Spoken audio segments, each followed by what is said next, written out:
to the flag of the United States of America, and to the republic for which it stands, one nation, under God, indivisible, with liberty and justice for all.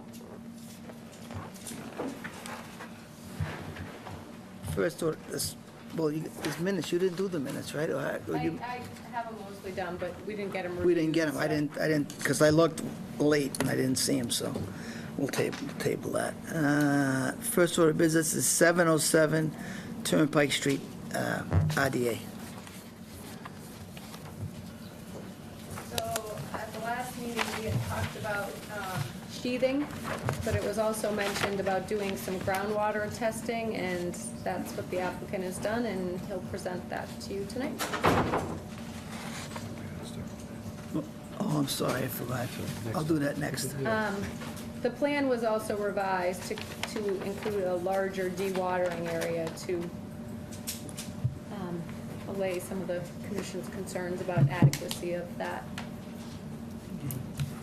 Do you want him to speak, or you already know the project? Do you have something to say about this project? No, we've talked about this one before. This is Yeah. just what they're going to go out and do some additional exploration. Go ahead. Okay. So my name is Peter Bellman, Christensen and Sergi, here on behalf of the applicant, the project at 707 Turnpike Street. As Jen had mentioned at the last meeting, we had talked about some different options as far as the dewatering. Actually, yesterday, we went out and dug a test pit in the area of the sending pit on the 707 Turnpike Street side. And we actually dug down 75 inches and didn't encounter any groundwater. We also measured down on the monitoring well from when the oil tank was removed, and that was showing groundwater to be about 6.5 feet below the ground surface.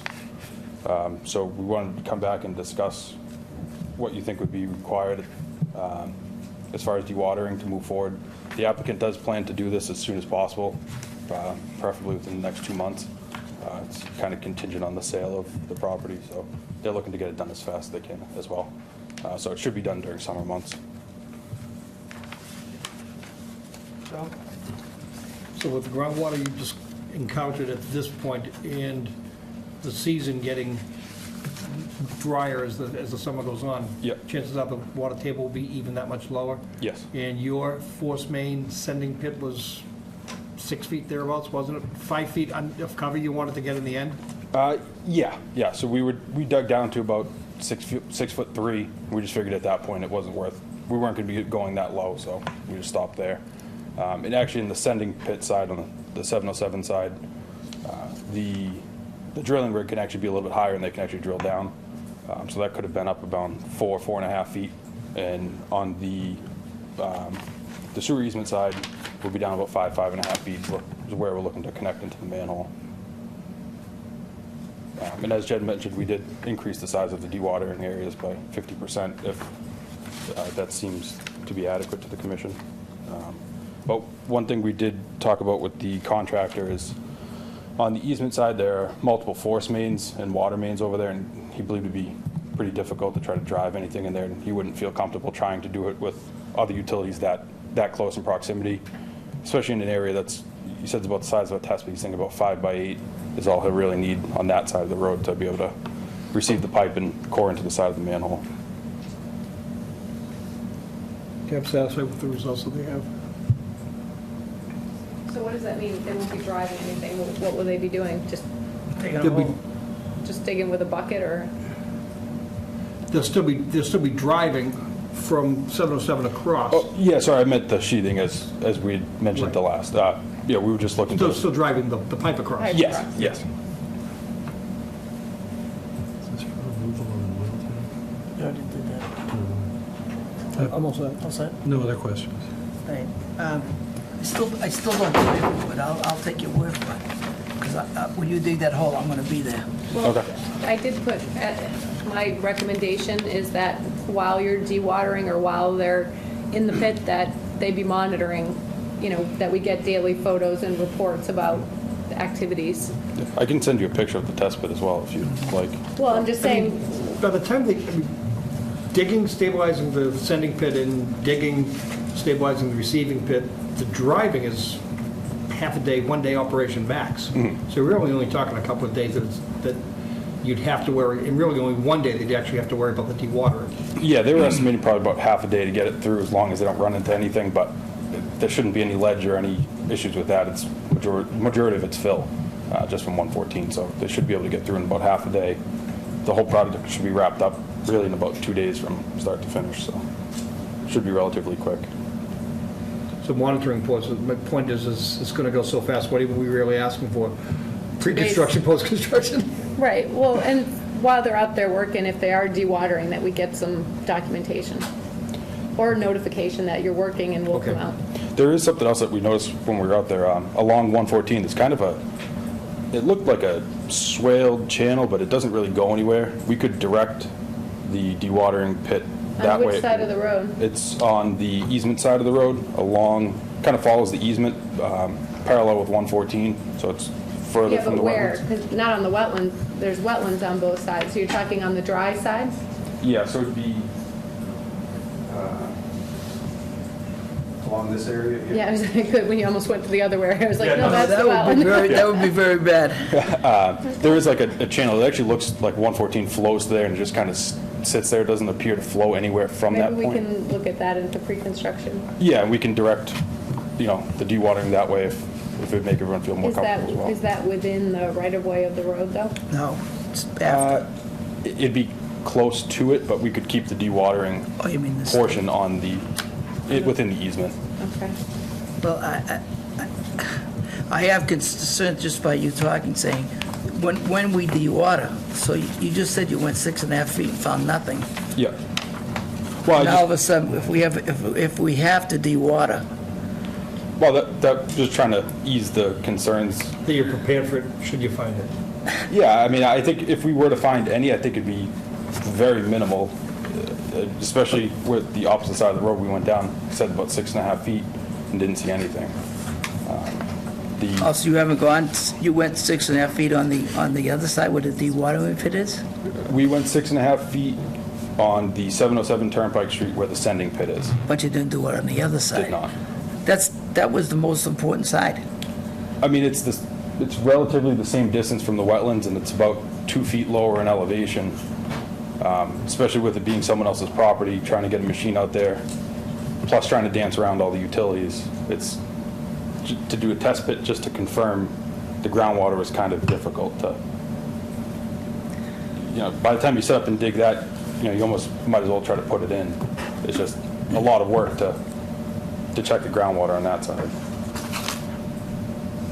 Yeah, well, I definitely don't want to put water in that swale. The brook is on the other side, Okay. so. I'll, you can go out and look at it ahead of Yeah. time. I wouldn't let them put it anywhere that it wasn't No, I know that. good to put it. Hopefully, I hope you're right, but I think you're wrong. But that's my personal opinion. No question? All right, so we need a motion. So it will be a negative number 3 with conditions for pre-construction inspection once erosion controls are installed, daily monitoring when dewatering, and post-construction inspection prior to removal of erosion controls. So moved. All those in favor say aye. Aye. Opposed, and that's unanimous. Thank you. Thank you. Next one is an RDA for 29 Blueberry Hill. Oh, I'm sorry, excuse me. We're going to take one out of the order. 487 Winter Street. I'm Jim Sullivan. I live at 499 Winter Street. I am here today representing Elaine Haddad, who lives at 487 Winter Street. Elaine has received a number of summonses from the commission to come in and discuss the issue on Hollow Tree cutting issue. She apologizes for what might seem to be ignoring those summonses, but the family's been going through a pretty traumatic illness in the family. So her husband, unfortunately, Bill Haddad, passed away on May 24th. And he had been sick for many months prior to that. So she asked me to come first and foremost to recognize that the summonses have been recognized, and really want to try to do two other things. One is to understand what the process you want her to follow? And then secondly, is it possible to get to defer this for a while?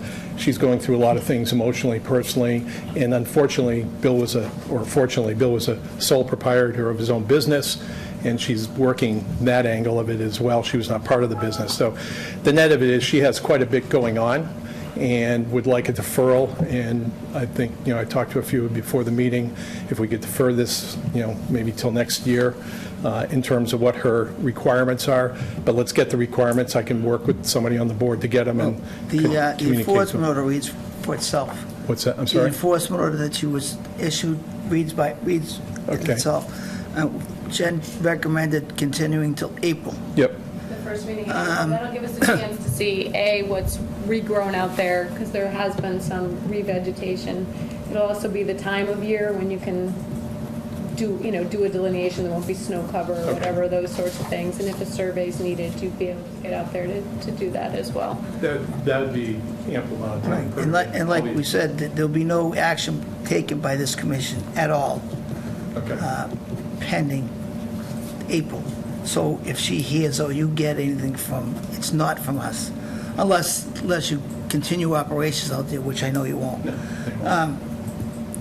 So that's what. Yeah, I think what's the- complicated this is she received a notice of litigation, pending litigation from her abutting neighbor yesterday, and this has thrown, another wrench in that. So Yeah.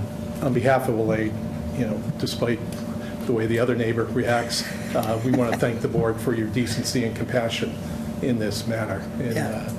any advice with anything that we've talked about is truly appreciated. That's who you got to talk to, Jen. All right. Jen will give you direction. It's a lot Yeah, easier so to maybe deal with. even in the new year, I'll put some reminders in my calendar to make some calls and. Perfect. We'll do Okay. that. Joe, you have Should any I- questions? We'll contact you. Yeah, I'll to give you start my the process. contact information. I have it from Oh, you- Al, actually, your okay. name and number at least. I just have to ask the commission if they have any questions. Do you have any questions, Joe? I have no issue with it whatsoever. We just didn't know what the status was at all in any enforcement action. At least we look for some sort of response so we can understand, that there's an understanding of what the issue is. Now that we have that, I'm more clear on that. We have two other abutters who are on separate grounds, complying with moving forward with the enforcement order. This is in fact compliance by appearing here, and under the circumstances, us granting the extension, seems fair. I don't think it's unfair to the other two abutters either. No? Joe, Jack? No other questions? Doug? All right, so I guess we got to extend, Continue to the first meeting in April. most to continue to the 1st of April. Second. No. So moved, second. All those in favor say aye. Aye. Opposed, and that's unanimous. Thank you. Thank you very much. You're welcome. Truly appreciate it. Yep. Okay, now we'll do 29 Blueberry Hill Road.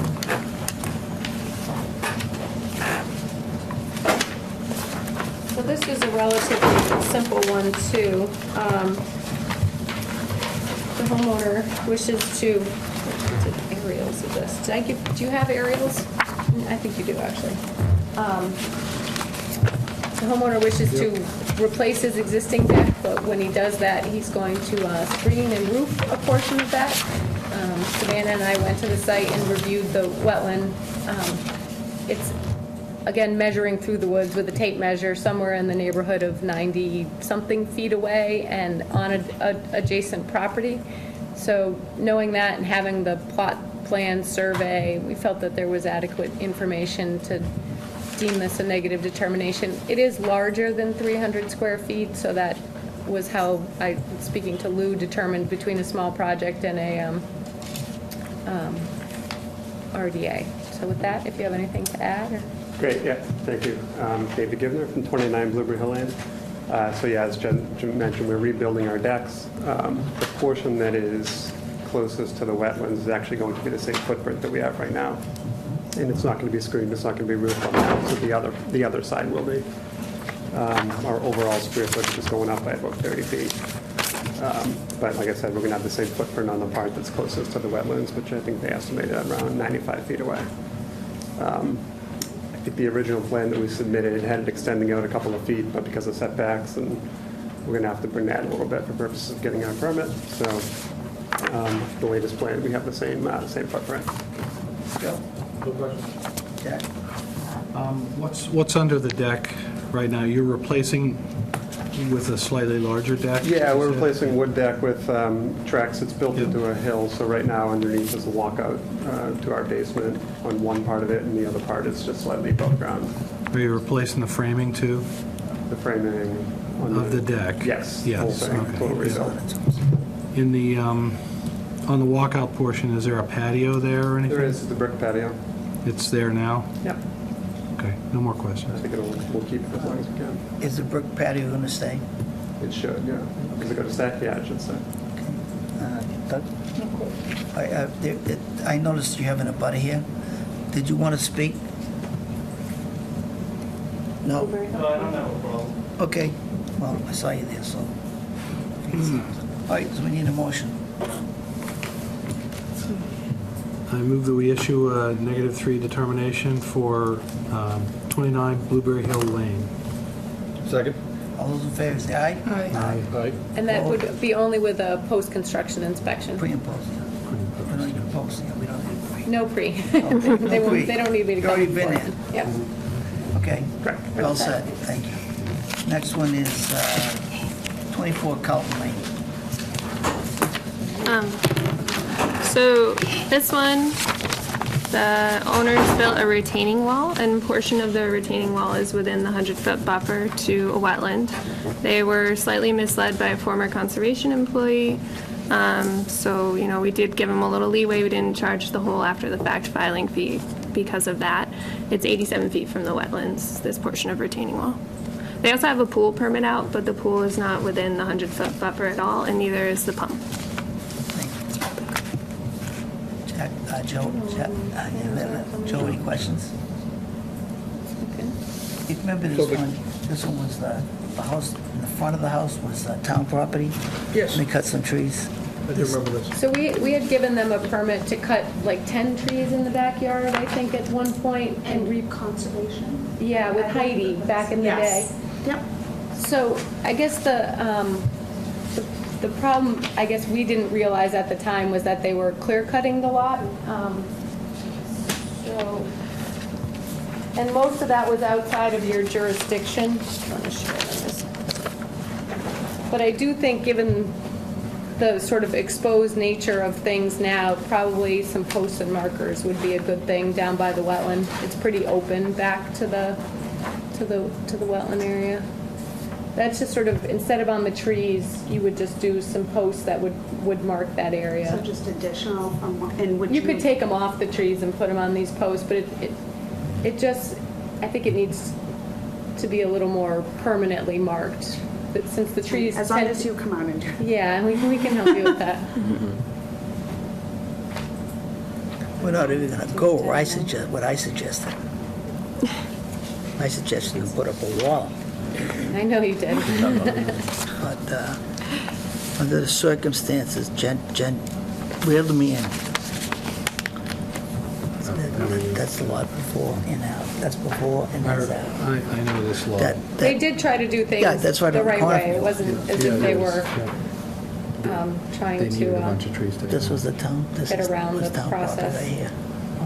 Remember, they came to get the town to do this bathroom in front of their house. And then they, while they were here, they asked to clean the back, they could cut the back. Mhm, cut the back.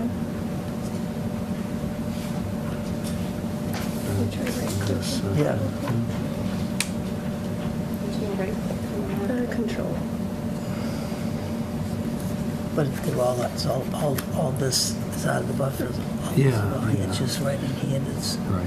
So Jim, what we have out here is, besides the misunderstanding of the bad information, in the current condition that's there now is right up to the 25, or is it into the 25? no, it's right at the. Right up to, so Right. it's not a, There's no violation. it's not a real physical violation? No, it's Good. just, I think when we envisioned those trees coming down, we sort of just envisioned those trees coming down, and now I went to look at the aerials when they did their pool permit, and I just, did one Well, of when we these. did it with Heidi, we were very clear that, I mean, Yeah, that, They were coming down. Right. It was coming into the house, like we couldn't open our right, windows the without trees were, coming but in. like, I guess we didn't picture the whole Yeah. front lot being cleared and all of that too. And again, that was outside of jurisdiction. It just now is a much different lot, and when you look at it, the concerns are greater about all sorts of things, runoff from the lawn into the wetland area, and But still, with all of that, the 25 The foot 25 is is still still intact, maintained. yeah. So we don't have a physical encroachment of the no disturb, correct. which is a blessing. We just got a lot So more what on we're really site. talking about is really cleaning it up and putting some monument markers on that. Yeah, That's pretty because much then the we'll end of be it. putting the wall and restoration, I and just can't get the screen. it could get expensive. Okay, and so we're talking about the lot, and at this point, also the pool and the deck proposal, correct? They're all, They're, Pool in the they're deck. outside. Yeah. they're outside. Yeah, Are they more than 100, or? they are. Oh, wow, I okay. went out and measured it, yeah. No questions. Jack? Yeah, I agree with Jen in her statement about where many trees were removed from the site, and I know your house because I just live right down off of Raleigh Town. There's a lot of grass now. They needed to be taken out, and I think you have a nice yard now. And they did a nice job. But the importance of that 25-foot no disturb zone has really gotten very important now, because there's chance of erosion, but there's also chance of, fertilizers not getting filtered before entering that beautiful wetland right behind your house. So there's many aspects that you We're may happy not to think of. Plant whatever we need. We're into the planting. I mean, we didn't want to take that many trees down. Yeah. That was what was kind of necessary. So we're planting now. So if there's anything in conservation, And those out of the plantings- 25 buffer that you want us to, we're fine with that. Yeah, the We would like plantings are some definitely a stuff in definite there. improvement, but That's the permanent other monumentation is very important too, and I think that's her point. So, no more questions. Doug? So Jen, there's three things you're asking for from us, right? One is to act after the fact on the retaining wall issue. Correct, yeah. Two is to enhance the 25 vegetation, 25 no disturb vegetation by doing some restoration and increase the markers, the presence of markers. I sort of envisioned sometime, it's nice to have a row of vegetation along with those markers, so whether it be some taller shrubs or something, just to kind of create a physical barrier. I would like that. And we can come out and talk to you about that too. We So can the- give you a list of natives That and you would can be great. choose from them. And then, again, probably, it's not a wide backyard, maybe 3 posts, usually every 35 feet. And then you just keep the wall, basically, and move forward with the rest of the project. So I'm trying to fit this into a negative determination, or is it a positive after the fact? What do we have here? No, negative number 3, after the Negative number fact. 3, all right, after the fact. So that's what I move. I move that we consider it a negative determination under provision number 3, that we require some enhancement plantings at the review and approval of the administrator, and some additional monumentation markers, also at the review and approval of the administrator. Second. All those in favor say aye. Aye. Aye. Opposed? And that's unanimous. You're all set. All right. Thank you. Thank you guys very much. Appreciate it. Thank you. Good luck. Appreciate it. Thank you. Next one is Ipswich Street and Katuitt Street, Columbia Gas. We got new plans for the culvert portion of the work, which were asked for. And they're gonna hand dig a trench and place the gas main under the culvert. And they're gonna provide dewatering via dirt bag. We just didn't get a location of where the dewatering was going to go to, so we asked for that information, but haven't received it. This filing, Columbia Gas? I didn't think we told them at the last one not to come, but, So we're waiting to find out where the dewatering is gonna go to. And what I don't have with me is the plans. Do you have the plans that they submitted for the initial plan? Is the gas main on the upstream or downstream side of the culvert? we'll be on, Or is it right down the middle of the road? it's on the side of the road. You're right on the side of the road, but on the upstream side, culvert side, or the downstream culvert I side? don't remember. I think it's the upstream. The hand digging aspect of it, the dewatering. Where the woman with the really nice gardens and bees and all that are. Yeah, your old house. Just about. Just about. I think this is the upstream side, right, it's flowing. So which is, gas is yellow, right? It's flowing this way, yeah. Right, so I think the trench is closer to the upstream side.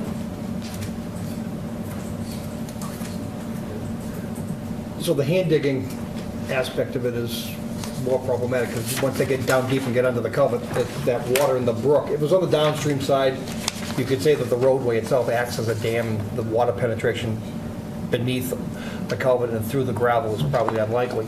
But on the side upstream where the main is, it's going to be right where the water is impounded. So the closer to the edge of the road it is, the more inclined it is to see the water coming in through the bottom of the brook. Well, we could put, it is a intermittent stream, we could put a condition that work must be done during the dry. Sure.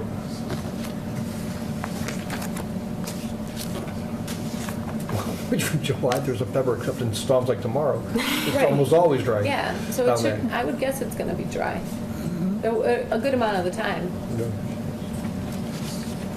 point I wanted to make with them was that, you know, don't just say it's easy crossing, because that's where this is going to begin to fail. And Right, well, let's hope that's a good pipe, too. Photographs that took show. Yeah, it looks You pretty sent me fun. the stuff. The They did cement- look pretty good. Yeah. Okay. Okay. Jack, any questions? No, I have no questions. Doug? Motion? So it would also be a, do they need a waiver for working the 25 on this one? It's utility, right? Utilities? Is it Can't, is there a maintenance? waiver request in there? Did you waiver request on RDA? Not in here, not in what we got today. Well, I guess actually technically they don't need a waiver request because it's an exempt minor activity under the Wetlands Protection Act. So I would just assume, okay, just running through all the possibles. So it would be a negative number 3 with pre and post and a requirement to do it in the dry. Pre-post in the dry, and they really want you to see it prior to them beginning the hand dig operation. Okay. Second. All those in favor say aye. Aye. Right. Opposed? That's unanimous. Next one is not a utility, Fuller Road, Meadowview Road, and Woodcrest Drive, Number 5. You can send that back around and we'll take it. Verizon. Pass that to Doug.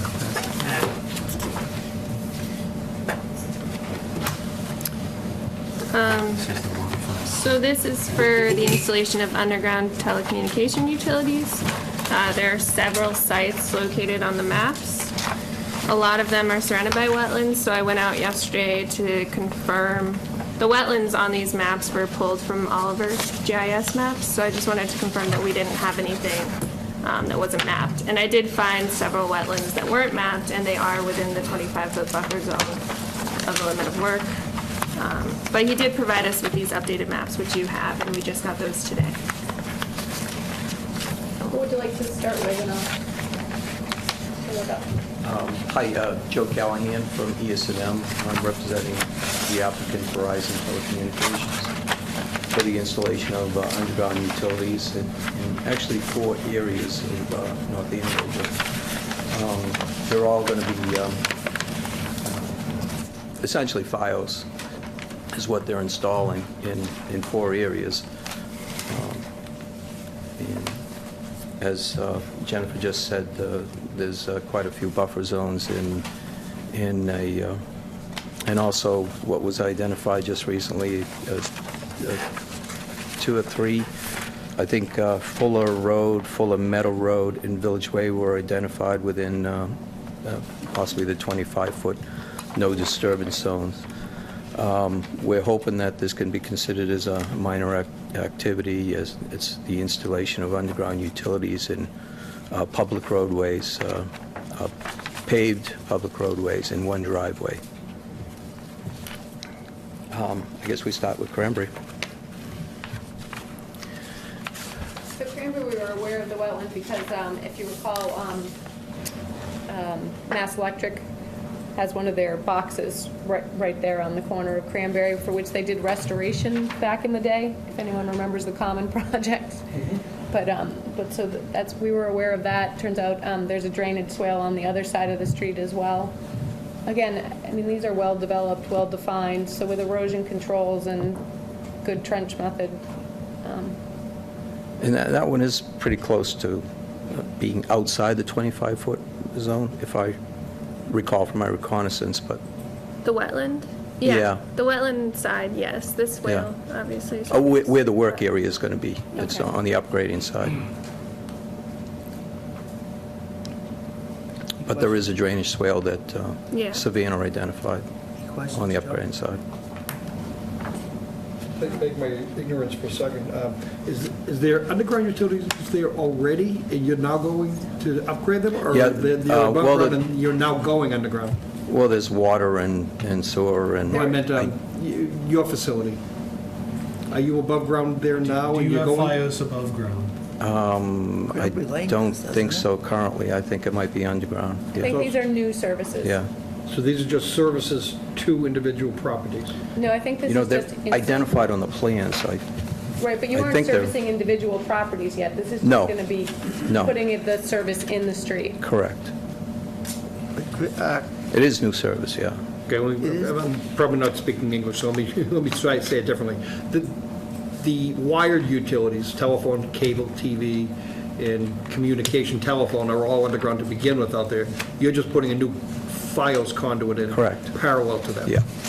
So it's an additional facility as opposed to maintenance of an existing facility. Got it. But you're going to be on the same side of the street as where they are, and ostensibly creating a bank of utilities, or are you on opposite sides of where they are?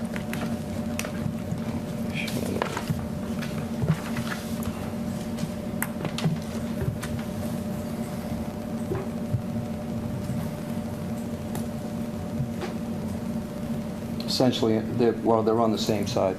They're on the That's same where side. they're, the original, They're on the same side of what's already out there now? what's already out there. Okay, good. And that's what I wanted, because we have to look at future maintenance as a way to minimize impacts, and as long as they're all being done together in the future, at least they're in one disturbed area, not two. How deep do you go for 18 inches. 18, okay. And there's no concrete encasement on that conduit either, right? No. That shallow, it's just Shot PVC. direct PVC? Yeah. Okay, I'm all set. Jack? Is all work done within the paved driveway or paved roadways? Yes, with the exception of there's a driveway that there will be unpaved portion of it, work that will be required. But that's only one driveway. And No more questions? I just have one question. What is the scheduling for this project? When do you plan on starting it? If it gets approved they want to do it this summer. this summer? There's a preference, yeah. Okay. I know one is not related to the other, but I was reading the paper the other day, and there was residents at your other section that you're doing, and they were picking on DPWs that you guys are kind of like dragging the knuckles on getting it all in. I think that's the other part that we looked at, that we went to go see. Oh, out on Hay Meadow and. Hay Meadow, yeah. And there was a residents that were complaining about the construction sequences of the project. So the only thing I would like to see on this one, so we don't have that, not that it affected us, they were more directed toward DPW. I would like to see a construction sequence on these Well, we projects, did get that for Hay Meadow, actually. but they didn't follow it. Well, I think the problem is we only know when they're working in our jurisdiction, so, Right. Well, this is, well, that's the only time they have to. okay. At least it'll cover our tracks, so that if they are digging in along the wetlands, we have some type of scheduling, and if somebody asks you a question, you have an answer. Gotcha. All right. Doug, No problem. motion? So it'd be, was there any riverfront? I'm sorry. There's one riverfront. section. So this is a negative number 2 for work in riverfront and negative, well, actually, it's not negative number 2 because they're exempt under the Wetlands Protection Act. So, and we follow the Wetlands Protection Act under riverfront. So, Why are they exempt? That's why I asked if it's a new facility or is it upgrading? right, but when the Wetlands Protection Act updated their utilities, they updated it for all work within roadways. So as long as you're staying within the paved road. Not just maintenance, repair of Not just existing utilities. maintenance, right, but So my whole line of installation. questioning was off base.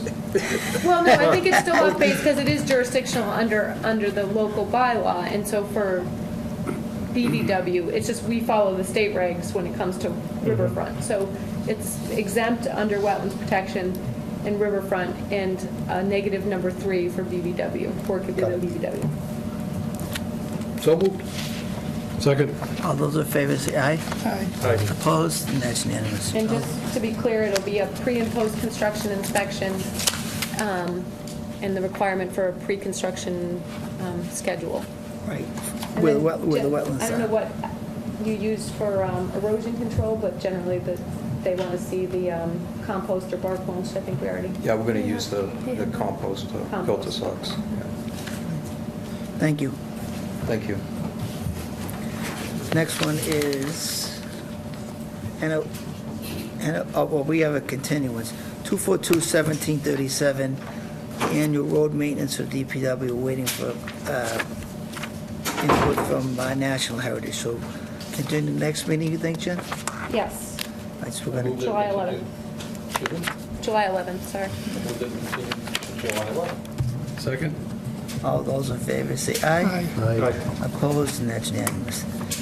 First order of business is 242-1728, 500 Oxford Street. So in front of you, you should have 3 alternatives for the site.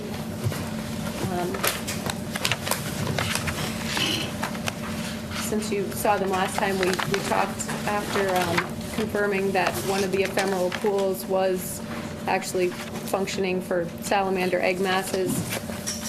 You asked them to head back to the drawing board and see how much they could get themselves out of the subzones with this project.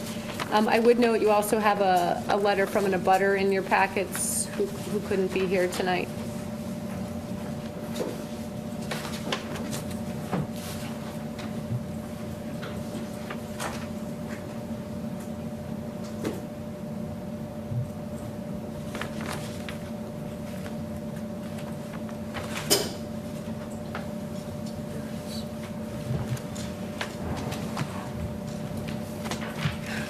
Whenever you're ready. Good evening, members of the commission. My name is Dennis Griechi. I'm an engineer with Andover Consultants with an office at 1 East River Place, Methuen, Massachusetts. Here tonight on behalf of the applicant, Michael Donovan, for the proposed 2 single-family dwellings. Also here this evening is Brian Vaughn, the applicant's attorney, and also Dan Wells, the wetland biologist who prepared the memo from Goddard Consulting regarding the 2 vernal pool assessments. So at some point after I kind of quickly go over the 3 alternatives, I'm going to have Dan kind of explain the ephemeral pools, the value, the habitat of the ephemeral pools, but I'll go through the alternatives for the commission. So the first alternative would be our preferred alternative, which is the plan that was previously submitted with some beefed up mitigation along the boundaries. So we would propose infiltrating the driveway runoff with this crushed stone trench. We'd also propose buffer zone plantings. We're showing plantings, but we would be happy to plant what the commission would like to see or what the staff would like to see. We've also made efforts to reduce the driveway within the buffer zone. So the driveway's been, you can see it's kind of snaked around an existing utility pole to minimize that pavement area. That's on lot 2. There is a brief summary under each lot, what the major revisions are to the plans. We've also reduced the limit of work by adjusting the hay bale barrier to only what is absolutely necessary. Bless you. So that's alternative 1. Again, it's the same plan that was submitted with planting, mitigation plantings, stone recharge, and also some tightening up of the grading and the erosion control barrier. We also had a chance to review some comments from Jennifer. One of those comments, I believe, included the addition of a stone wall as an additional barrier. So that's something that we could add on this plan as a as an additional means to separate the ephemeral pool habitat from the upland existing grassed area. So the second alternative, Lot 2, you can see that the house dwelling footprint has been reduced by approximately 300 square feet. The driveway has been further pulled away from the ephemeral pool habitat. Again, plantings. This plan would require going back to the Zoning Board of Appeals to modify an approval previously received and also reworking some architecturals. An alternative 3, again, it's a modification to the dwelling 2 footprint to notch out an area that is in closest proximity to ephemeral pool B, which in a moment Dan can explain. That was the ephemeral pool which had the characteristics, although it's not certifiable under the State Wetland Protection Act, it did have some of the characteristics of a vernal pool. If the Commission doesn't have any questions about some of the modifications, I'd like to have Dan come up and just briefly describe the value of the habitat behind the vernal pools and the existing lot in front of the vernal pools. If we have questions on the plans themselves, then we can discuss the, And I think the intent of the submittal was to get some more feedback from the Commission as to what they would like to see on the plans as far as any mitigation or any changes before we formally submit. So we submitted these last week before the deadline. We did receive some feedback from Jennifer, as I said, and if there's any additional feedback from the Commission, we'd be more than happy to incorporate it into a final plan. Joe? So you're putting a real good effort into 3, and I'm going to use the word carelessly, viable alternatives to really show what you can do to best improve upon what was originally submitted. Am I to believe that if we were to select any one of these, that is short of having to go back to zoning, as you had described, that this is something you'd be willing to carry out, any one of these 3 alternatives? The applicant has reviewed the plans. We've sat down and reviewed them with him, and he's comfortable with the 3 alternatives. Ideally, as I said, the first alternative is the plans that have already been approved by the zoning board, and also full architectural plans that have been developed, which is required for the zoning board process. So that alternative incorporates the mitigation, and we could incorporate more. The other 2, the applicant would be happy to build those 2 houses just with those other additional steps. So the rest of my comments will be probably focused on the habitat value of these pools and truly what do the creatures that live in these pools do as far as behavior. Some instances you can look at this ground as a barrier to prevent migration out to the dangerous roadway if there are other alternatives that actually may promote, better migration in different directions. And if that's the case, then I'd certainly be leaning towards the one that has the least impact of the 3. And from what I'm looking at in layman, in a brief look in layman's terms, is probably alternative 3. But I'll wait to hear from the biologist and ask those questions at the time. I'm looking at the plans, and I'm not sure I have it right. It looks like, to me, that both houses have construction in the no-build zone, the 75-foot ephemeral pool no-build zone. Is that true? Correct, and we have requested we have formally requested waivers from that 75-foot. Okay. And are they outside? There is an existing house on the lot, Jack. I guess that's, Jack has missed a couple of the meetings. I think he was here for 1 and not here for 2. But just to catch you up, the commission had them send a biologist out to look at the ephemeral pools to see if there was actual habitat or actual breeding occurring in them. Although they didn't meet the criteria for certification, Pool B did have salamander egg masses. I remember following that in email. And then, so we sort of said, well, if Pool A currently isn't supporting breeding of anything, we can maybe relax some of the restrictions. They've left all the buffer zones on here, so it's clear what's in which. So I think that's why it's hard to tell. Yep. And again, I'm just trying to be clear. It seems like the request is to go from one house inside the no-build zone to two houses inside the no-build zone. Is that correct? There are currently 3 existing lots, 3 lots owned by 3 separate brothers. Yeah. There's the house on the center lot. What they'd like to do is essentially divide the center lot, give some to the Yeah. lot on the left, some to the lot on the right, and create, build 2 separate dwellings. So right now we have one structure on the property, and how many are proposed? 2. Two, yeah, so we're adding one. Yes. Both are in the no-build zone. Yep. Okay, I just wanted to be clear on that. I don't have any more questions. I have a couple. I talked with Jen today about this project. One is the possibility of building the wall where, I don't know, I'm getting confused. The lot that has ephemeral pool B? Yeah. It would be on both. So I was discussing with Lou the fact that when the commission has granted a waiver of the no-build zone, and you've done that on Berry Street, on Nutmeg, and on Thistle, 2 of those were for pools, and where a vernal pool had not been identified previously, but an ephemeral pool was found later.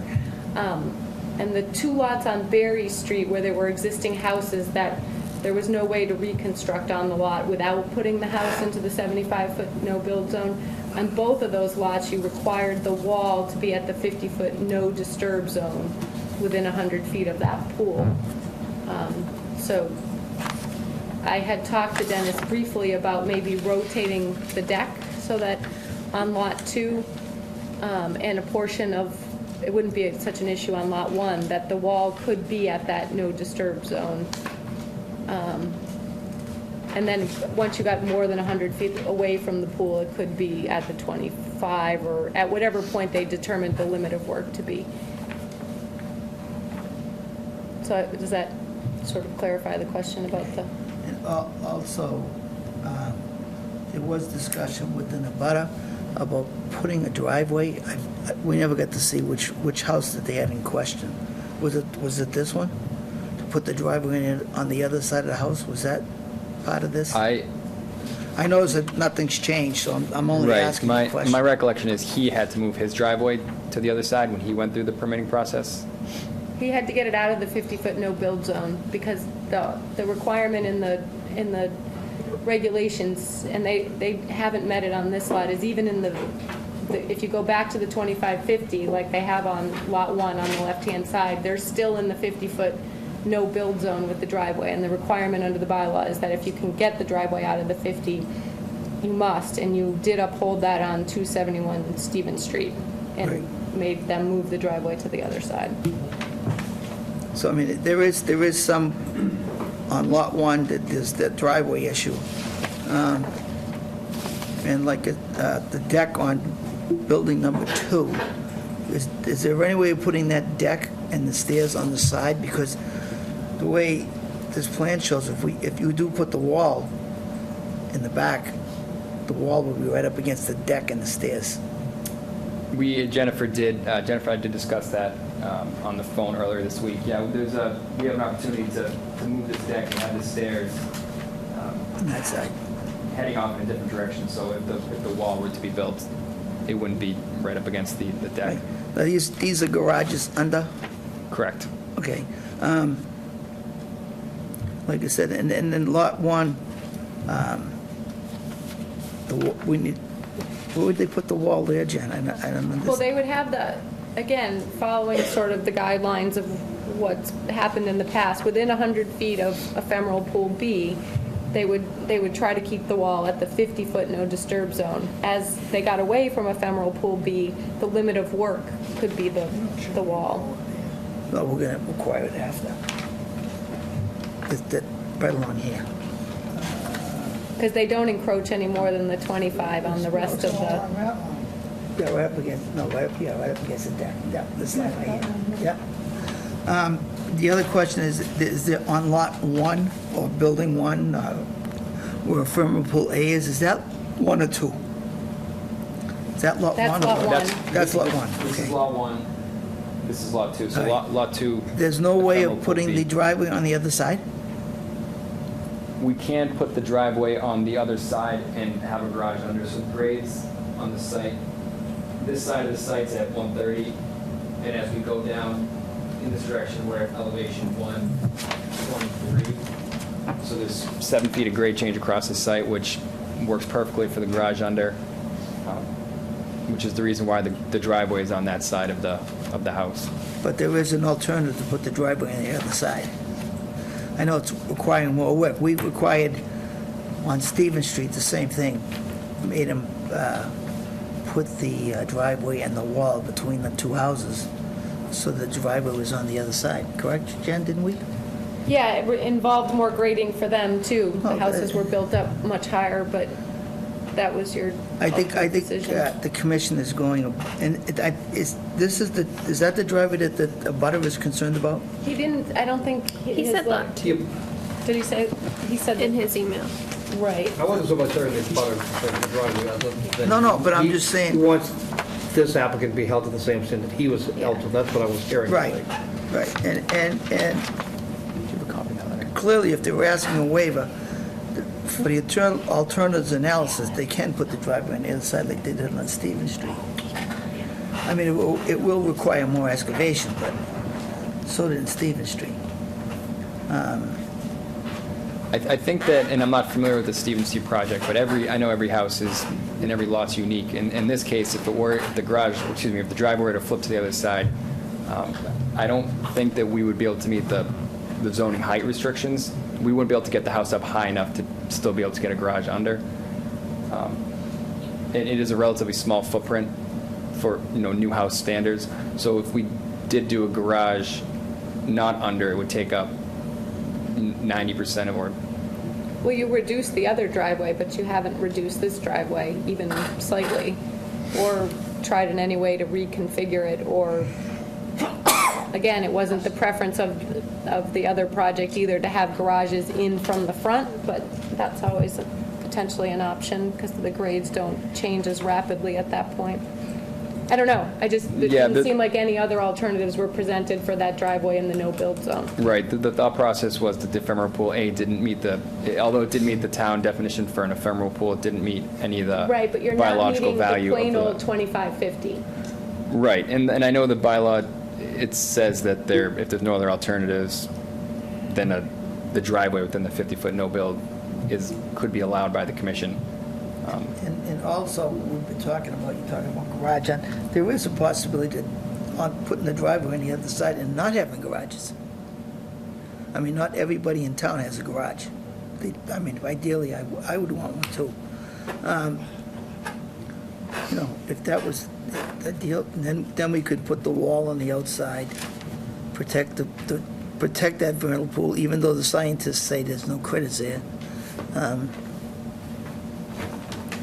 I have to say, my biggest concern is the waiver for the septic system of the 100-foot. Granted, you can't get out of the 100-foot buffer, but that system on Lot 1 is within the 75-foot to the ephemeral pool, and it appears, even a few feet over would get that pool out of the 75 for almost both pools. So that was another approval we got from Board of Health for the reduction. 50 feet is what is required from the Title V from a resource area. The town requires a 100-foot setback for a septic system, so we did get the Board of Health. That's just under the Board of Health, but under the Conservation Commission, there's a 100-foot setback to an ephemeral pool so it seems trying to move it away from both pools would be ideal, and being 75 feet away, especially with a septic system, is Two even. pools are where they are. And what you're saying is that the optimum, in fact, probably the only optimum location for a septic system would be halfway between the two. Right, which is out of the Which is- 75 for both, which is as good as it gets, if you ask me. Right, so it's still a waiver to the Board of Health and to our requirements. Right. But it's better than what is proposed. Right, and we're closer to the one that was actually supporting habitat. By the way, we're getting real close to honing in on an answer here, by the way. We're starting to wiggle into something, because I think that is very doable. On the grade, on Lot 1, driveway left versus right, garage under versus not a garage under, I'm having trouble visualizing, I see your proposed grades, but I'm trying to telegraph those out to the street, and I don't see Boxwood Street dropping at the same sharp rate of grade as the lot itself does. What makes the lot itself different than the grade in Boxwood Street, where one side of the lot is doable for garage under and the other side is not? The existing house right now is elevation about 130, which is in this vicinity of the lot. So from 130, we're going down to 120 at the edge of this wetland and 118. So, and then the Boxwood Street itself is 126 to 128, again, right about the center point. So going down from about 128 to 120, so we have about 8 feet of grade change here and about 10 feet of grade change from. So that is in a crest in Boxwood Street. Yes, yep, 126, 124, 122, 126, 124. So this is the high point of Boxwood Street. It's almost right at that center lot line, or that proposed center lot line.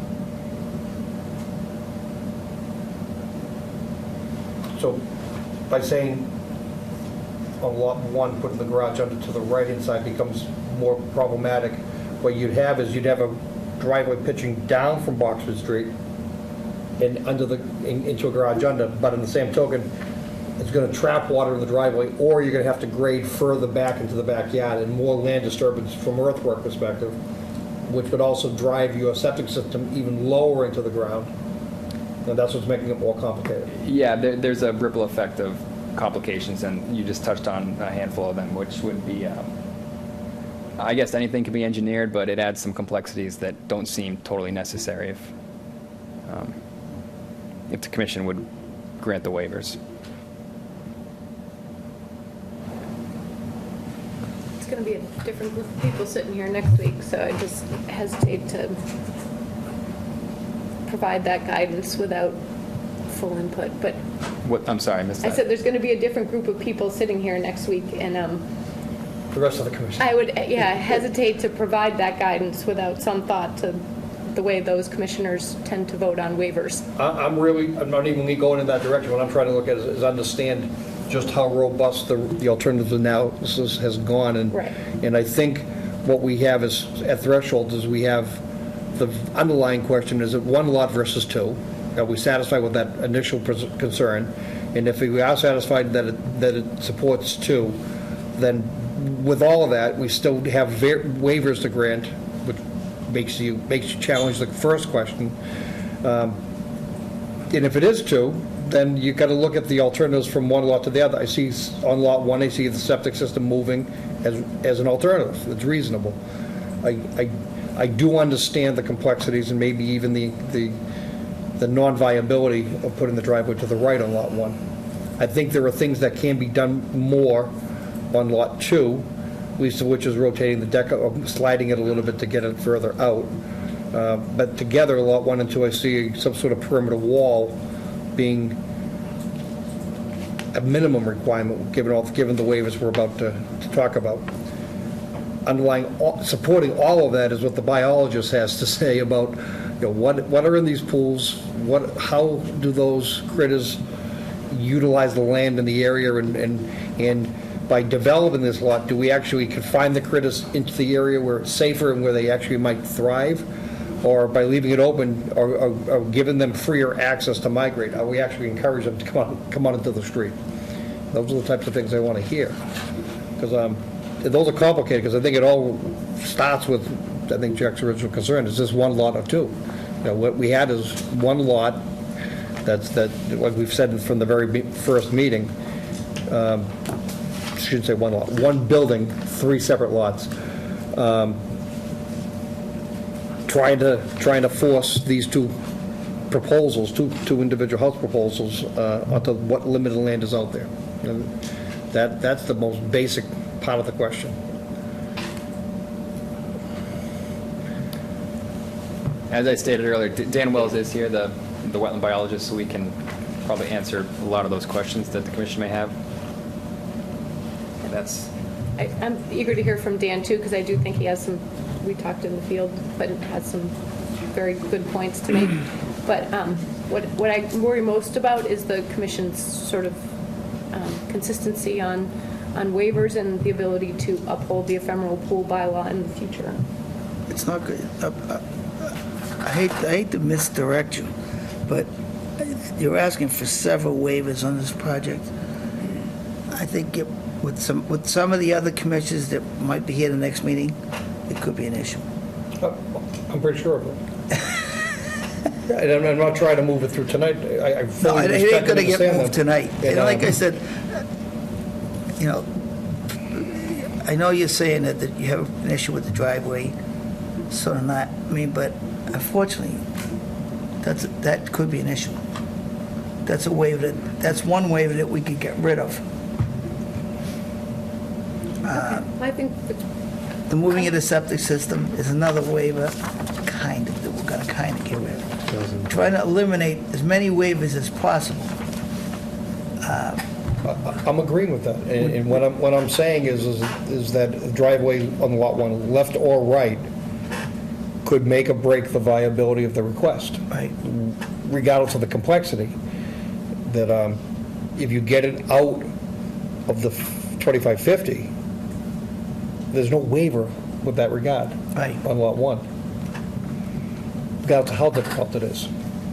And I was understanding the thought process and the alternatives of how they were developed, and it sounded like there was some thought about why they didn't want to put it on the right-hand side. I just needed to hear what that thought process was. I think I understood it, but I'm not sure that all by itself is reason to allow it to be on the left. I mean, I know it's gonna require a lot of excavation, but if you've been out by those lots, and I'm sure you have, they're not prime lots. I mean, they're gonna need some serious excavation work just to make them viable. So to dig the driveway on the other side, I don't think is a major issue, just because of spot elevations, makes it a difference. Moving the septic system over is not I don't think it's a big deal. Lot 2 really isn't that bad. Under alternative 3. Under alternative 3. Moving the deck over, putting the wall up, that'll make a big difference on that lot, getting it approved. You got to do some work on 1.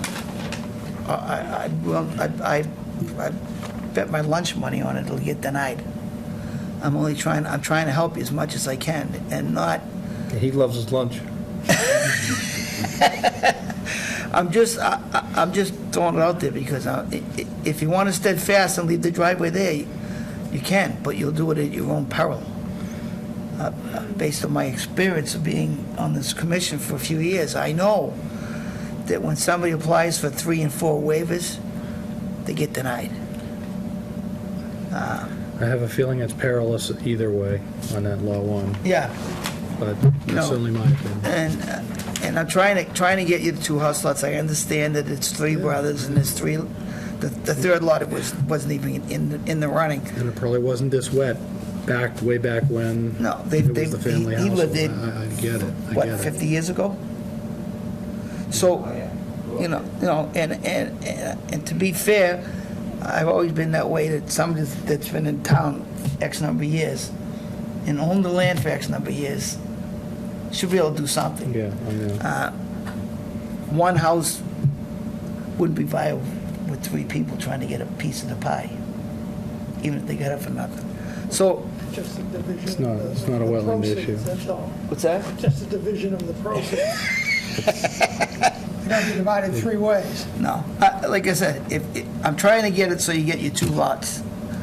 So, reduce the waivers as much as you can. And you have a half a shot. With these plans as presented, I would be shocked if it got approved. What do you think?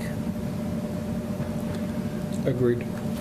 So, Dan is here, I'd like to. I would yeah, like no, to we're going to hear from yeah. Dan, but I'm just letting you know ahead of time that this is what you're going to be facing. You know, he's going to verify the pools, which I hope he doesn't tell me that he did find critters in Abe. Mr. Chairman, if I may. So I just want to point out, it does come down to basic biology and life history of these species that when you're considering these waivers. I'll get into that. But essentially, I found spotted salamanders, a small number of them, 3 egg masses in a portion of ephemeral pool B. And that species breeds in vernal pools, but it lives the rest of its life in forested habitat, which at this site, pretty much the entire development area is non-forest, and it's almost that basic. Obviously, there's exceptions. They can walk through portions of non-forested habitat, but in this case, almost all of the work would take place in habitat that wouldn't be used by spotted salamanders. So I'll get it. I'll come back to that, but I think that's pretty important to consider. So what I did was, just about brief information about my background. I've been doing amphibian and reptile surveys in Massachusetts for over 20 years. So pretty much every spring, right about mid-March, I'm kind of on call to check on the vernal pools, know when the animals are starting to, the wood frogs start calling, spotted salamanders start laying their egg masses. So I visited this site 3 different occasions, starting on April 10th, which is basically to the day of when these things start doing their breeding activity. So I observed in each of the visits that there's a small kind of, it's almost like a artificially carved out deeper pocket within ephemeral pool B it's deep enough. So once these animals lay their eggs, they have to, the eggs hatch out in about mid-May, and then the larvae develop in the water, until right about this time of year, even into July. So for the breeding to be successful, the wetland, or whatever you want to call it, ephemeral pool or vernal pool, has to hold water long enough for them to develop. So in my opinion, the majority of this ephemeral pool itself actually has a lot of skunk cabbage and indications that it probably dries up fairly quickly, but there's that small portion right there that clearly was deep enough. So and the visibility was quite clear, so sometimes you can't always guarantee you saw all the eggs, but I'm pretty confident that it was the same in each of the visits, that there were 3 individual eggs. There weren't any eggs of spotted salamanders. The common species is wood frogs. In I'd say 70 or 80% of the vernal pools that I've documented, both species are present. So it's to find only one of them, it automatically kind of indicates it's somewhat of a lower quality breeding habitat. So this ephemeral pool A it seemed deep enough during the survey period to support, spotted salamander egg masses, but there were none present. Jennifer came out with me on one of the occasions, and, I showed her exactly what I was seeing, and so I initially looked at it from the perspective of, are these certifiable under the state? And the state guidelines require 5 or more egg masses, and it can be a combination. So neither of these would be certifiable under the state. Under the bylaw, there's an Appendix C, which has criteria of determining ephemeral pool habitat. And under these criteria, only 2 egg masses of these species are required to be considered an ephemeral pool. So based on that, ephemeral pool B would be considered an ephemeral pool according to Appendix C of the bylaw regulations. So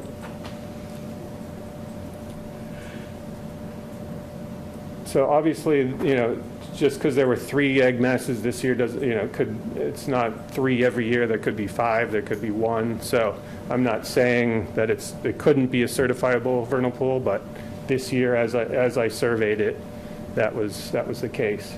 So I've conducted a lot of studies in the past about where you use drift fence. You basically put silt fence surrounding the breeding areas, the vernal pools, and then you put these 5-gallon buckets sunk into the ground so you can capture all of the animals as they're moving to and from the pools. And so what we've found is they definitely avoid even migrating through grassy areas, non-forested areas. Maybe right on the edges they can cut through, but even the scientific literature supports that. So as breeding habitat, there's clearly enough to support a small population of spotted salamanders.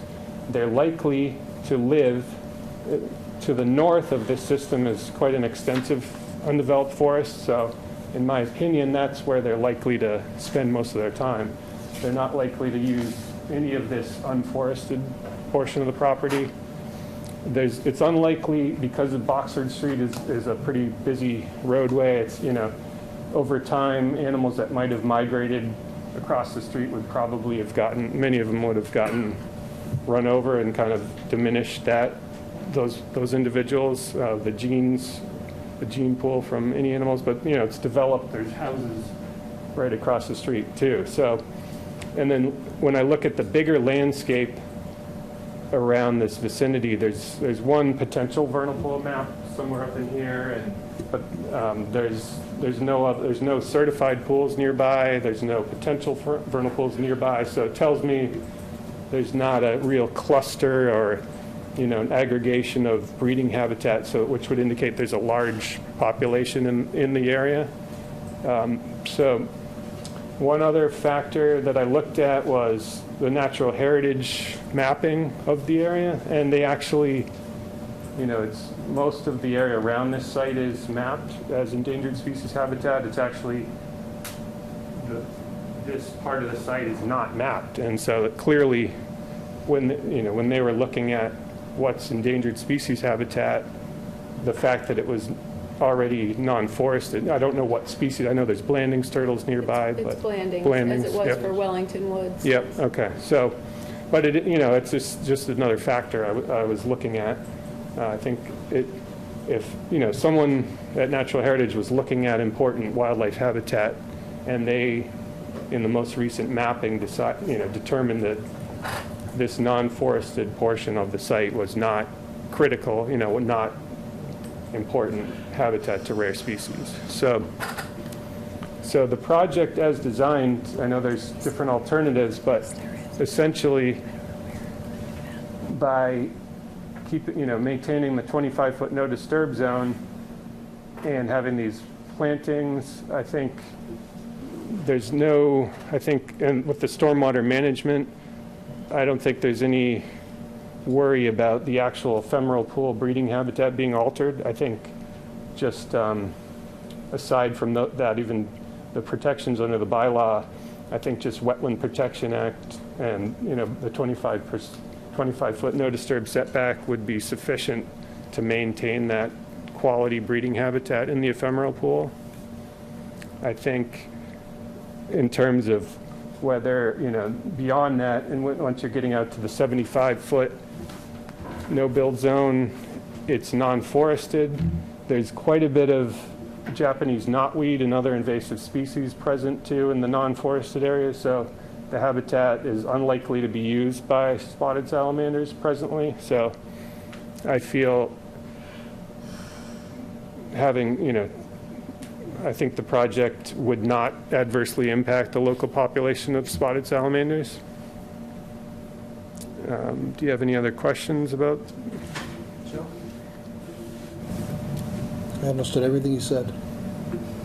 You did. I understood everything you said, and that's why I led the questions the way I did, because I had a feeling that's exactly what we had was a diminished piece of land that was unlikely used as habitat to begin with. And if, in essence, by improving it, and if we properly protect the perimeter, we not only prevent excursions from the properties outward towards these areas, I also think we even better protect the animals by maybe directing them more deliberately towards the north. And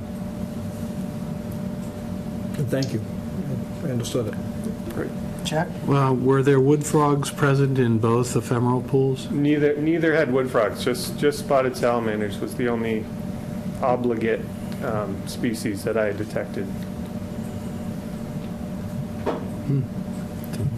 No more questions?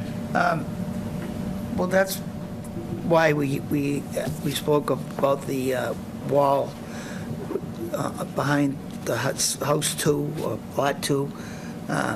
That would even more protect the humans from getting into the pool, the vernal pool area. So I don't think lot 2 is bad. I think we can work with that one. It's just lot 1 that we have issues with if we approve the 2 houses, because clearly all the alternatives analysis is a 1 house, which doesn't work for anybody. Like I said, and I appreciate your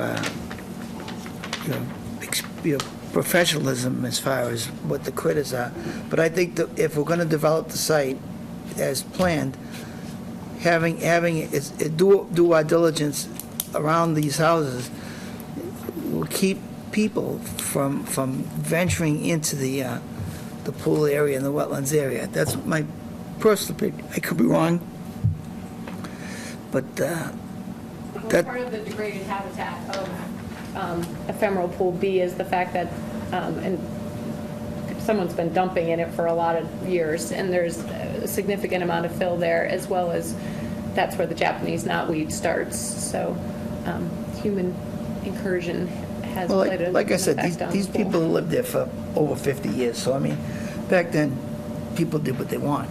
But now we have the opportunity to make it right. And it's not, we're not trying to cause the applicant any duress. I think with a little tweaking, I think the 2 lots can be done, like I spoke to previously. I just think the waivers are going to be an issue.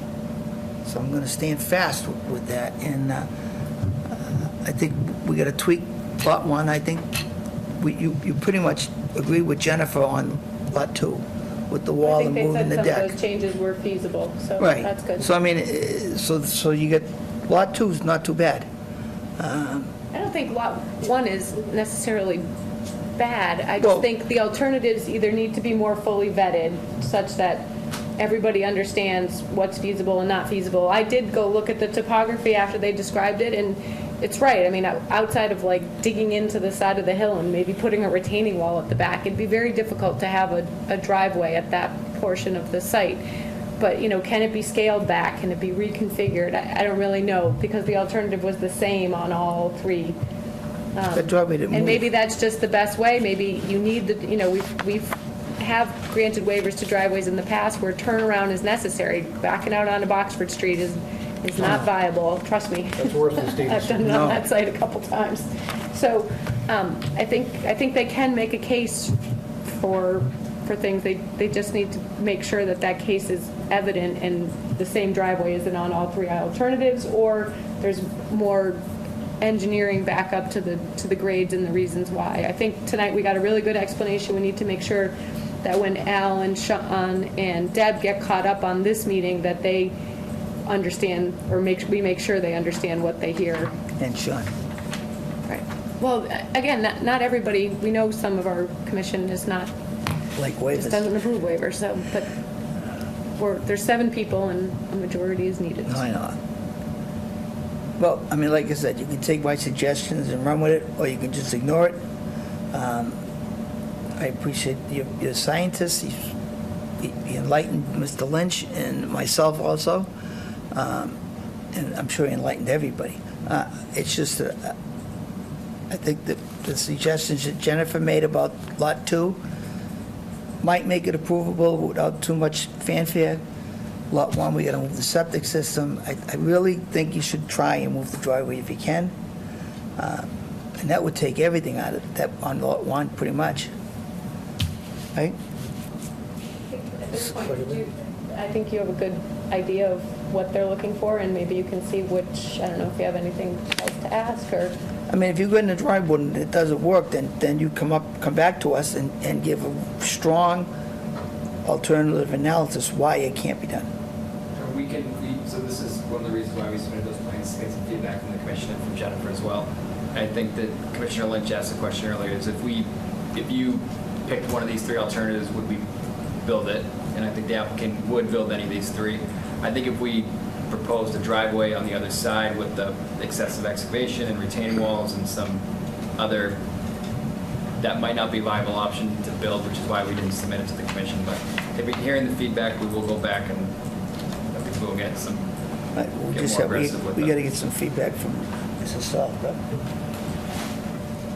Well, did I hear the scientist correctly that you said if you protect up to the 25-foot setback from the wetlands, that would be sufficient to protect the species? I was meaning their breeding habitat, that's likely to the actual Yeah, I mean, emerald pool itself would... 25-foot setback.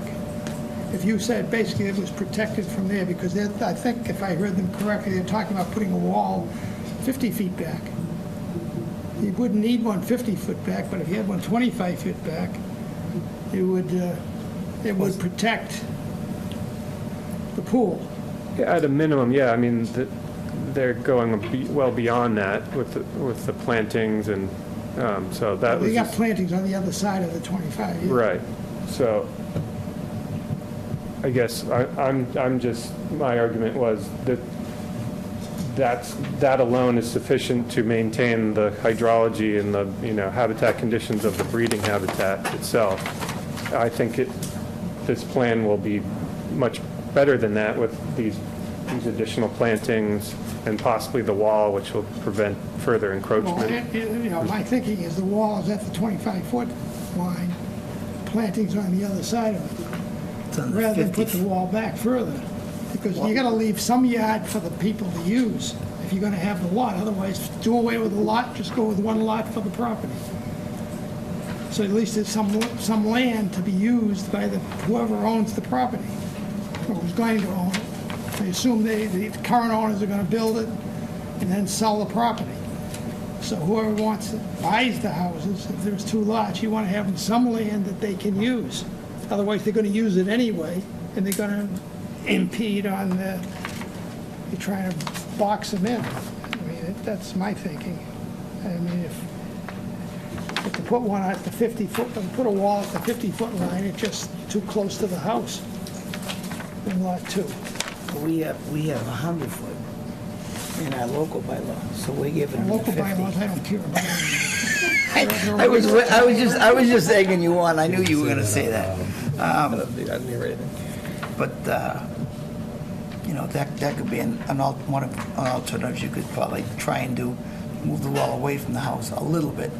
I wouldn't go to the 25. You've got plantings that are just back of the 25. Just maybe run the wall on the inside of those plants. You might get away with that. But it's a strong alternative analysis because it's still the same. I mean, a 2-foot loose wall isn't big money, Nate. We're not looking for a mason wall. So far, you've been asking basically for masonry walls, and not the 2-foot farmers' loose walls, but they're not. You want them nice built, which takes a mason to build them, not a farmer. Jen had mentioned something a while back, and I just want to be clear for the record and more for the folks at home who may be watching or other consultants who may be hearing stories after the fact.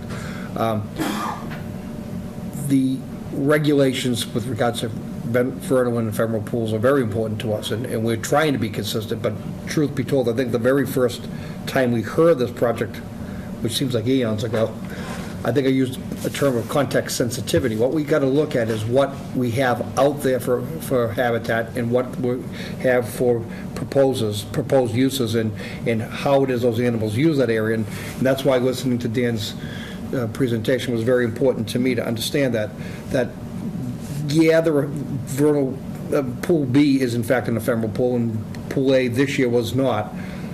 I still understand what those species are that use these areas, and because of that, in the context of what's being proposed, we're completely still upholding and consistent with our regulations. It's just that we're looking at it in a different way because of every proposal's a little bit different. So it's not as though we're waiving or relaxing anything with regards to this application. I think we're looking at the physical situation of the land, we're looking at the ecological use of these pools and the habitat values of those, and I think consistently, we're still considering the importance of our regulation, even if there are some waivers from here and there. So it's not as though we've relaxed anything. I think, on the contrary, and the applicant would have to agree, no, we're holding them very, very much accountable to making sure something responsible is coming here. That's all. Any more questions? No more questions. Like I said before, I mean, the land has been in the family for eons. To allow them to possibly build 2 lots, we're trying to work with you guys as best as we can. Abutters. And I know there's abutters that still here. Yeah. It's getting late on this one, so we should probably talk to the abutters. Okay, yeah, do we have an abutter? Would you like to speak? No, thank you. And we did have the letter, which I gave a copy to the I applicant. read that letter. And we have in the record, and you also. And I had read that letter before the meeting, so I was very much trying to address some of the concerns raised in that letter. I think most of the points were touched upon tonight. All right, so you know what we're looking for, kind of looking for. So we're going to, can you continue to the next meeting? Is that going to work for you guys? All right, so motion to continue till July 11th, is that correct, Jen? Yeah, if that's adequate for you. So moved. Maybe, if not, you could continue. All right, so we have a So moved. And I second. all those in favor say aye. Aye. Opposed, and that's unanimous. Okay, next one is, thank you, is 242-1735, 1429 Osgood Street. So this project has been reviewed by our peer consultant for stormwater. The applicants have responded. Who's here? Oh, there we go. To the peer review, and that is not the current plan.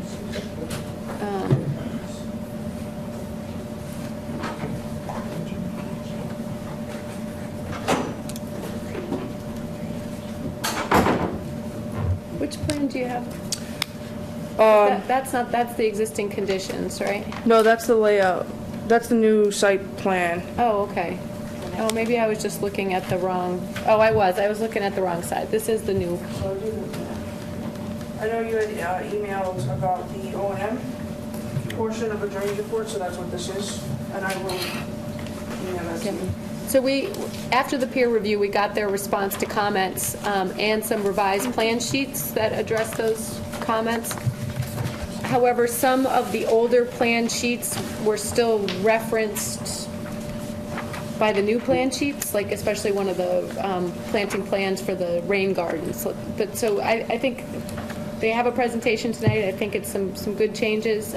We'll listen to that, but I do think we still need to hear from our peer consultant back. Yep. And there's some additional information we need as well. Yep. So my name is Bridget Souza. I'm with Allen and Major Associates, representing Oliver Enterprises, filling in for Wayne, who presented at the first Concom meeting. So to give you an update of where we are, the owner decided not to go ahead with increasing the office space in the existing building. We were running into some problems with what the proposed septic system would have to be with regards to the size, high groundwater on site. So if we were to go with what they originally had thought, this whole section essentially would have had to been a septic system. So with them being under review by planning board to be giving a special permit for a contractor's yard, losing that space to a septic system just was not feasible to them. So we've since then reeled back. We're going with the existing program, which is approximately 1,900 square feet of office space, and the remaining of that space is warehouse inside this existing building. So we redesigned based off of that, which also in turn decreased required parking, and we had some small minor rearrangements of the site layout. I was out there today for additional 2 test pits based on the existing. Just to give you kind of an update on where that is, we're showing the septic system is actually going to have to be moved based on today's findings. So now, instead of the system being here, we're looking at sliding it down to here, just because of material found on site. So that's a quick update. As for responding to Horsley Witten peer review comments, we submitted to Jennifer some rain garden sizing calculations, which have been updated, but will need to be updated again, reflective of the changes that we're going to make with today's findings. We also submitted drainage swale velocity calcs for the swale on the southern portion of the site, as well as updated drainage calculations for HydroCAD, but again, with the changes that will likely need to be revised quickly. Some of the other comments from Horsley Witten was asking us to add some more information into our operation and maintenance section of the drainage report for the P-stone diaphragm that would run along the southern portion of the property along the edge of the pavement, as well as one other item, I believe. I think comments such as reaching out to MassDOT about the existing catch basin that's located just off-site and how a portion of our site flows to that currently would need to be approved by MassDOT. So we've started that process, reaching out to them, and waiting to hear back with their thoughts. Another comment was to prepare a SWIP. Generally, our company prepares those once we get all our permits. 2 weeks prior to beginning construction, we would file for the NIPD permit and develop a SWIP that's required as part of that. So we're going to prepare that ahead of time for you, not only Horsley Witten, but to present to Planning Board and Concom as well. Yeah, we generally accept a draft for now and then finalize. Yeah, so we'll draft that up. Miscellaneous items such as adding a detail or two, those will be included as part of the plan submittal. But we wanted to get in front of you guys again to let you know what was going on, give you an update as to what the owner's thoughts were and where we stood with responding to peer review comments. So just the only other things I can think of is you did enlarge sort of the green space down towards the bottom. So one of the comments that I believe it was the Concom had was, why aren't we utilizing this area for a rain garden area? So we've, because of the parking change, we required less parking. We did put a rain garden in this area. We did take a couple spaces away to increase this stilling basin and enlarge this area by, I believe, 150, 200 square feet, roughly. And they moved the material storage out of the 50-foot Yes, we zone. did remove those bins. So that whole, we're proposing that this whole area would be curved. So I know this needs to be updated, but this bin would be gone, these two, to stay out of the 50-foot no build, and this would be curved, and it comes like this to prevent any sediment that may end up in that area from running off. They do specify too that the majority of their material will be stone and not any kind of Yeah, and any erodible sand or material. loam, if they do have any on site, would be stored on the northern portion of the site, away from that area. Questions? So a lot of things that supposedly written, defined in writing, some of the topics that we raised at our last meeting too, and some of them you had already addressed, some of them they just reiterated, so. What I'm really hearing though is there's another revision coming through. Yeah, so- And we'll probably just get one final update. Exactly. We're looking to have the final revision ready by either Friday or Monday. So we would be submitting those as soon as they're completed. So that would be a full plan set, a full revised drainage report, which would just be the items that we produced for you guys included into the report itself. Fearful to ask, so what did you find today? It was just that, so test pits on site had been relatively consistent with material. Unfortunately, the test pit up in that corner, the perk test wasn't ideal. It wasn't hazardous materials, just the quality? No, of the just the soil. quality, Okay. yeah. So Given the history, I had to ask. we didn't really find a lot of fines on site in our other test pits, and they've done like a dozen test pits on this site. But for whatever reason, it was in this top corner area right here. For whatever reason, that was very silty, and so that did not produce a good perk at all. So the areas where the rain gardens are proposed, or where they will be proposed, how confident are you of the soil conditions beneath them? Are they functioning as a rain garden with the infiltration component actually functioning? So majority of this material on site has been found to be a sandy loam. Our perk tests in these areas were, I believe, 11 minutes, roughly 15 minutes per an inch.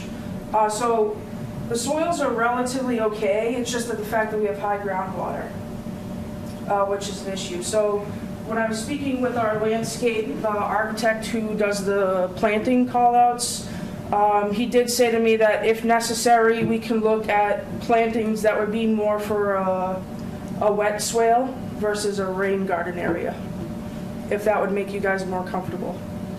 I think actually a lot of the shrub plantings were, well, one of the things that was missing was the rain garden planting reference sheet 3, right, which wasn't included in the revised plan set. But prior to that, they basically specified an erosion control mix and I don't think it was wet mix, but anyway, they had seed specified for the rain gardens. I just want to make sure that they function as intended, because obviously it's something we want to promote, but they need to be in the right soil condition, and they need to be built and maintained properly. So hopefully we'll get more detail on that in the next revisions. I'm all set. Yeah, it sounds like the next revision's pretty soon to come out, so next time. Good.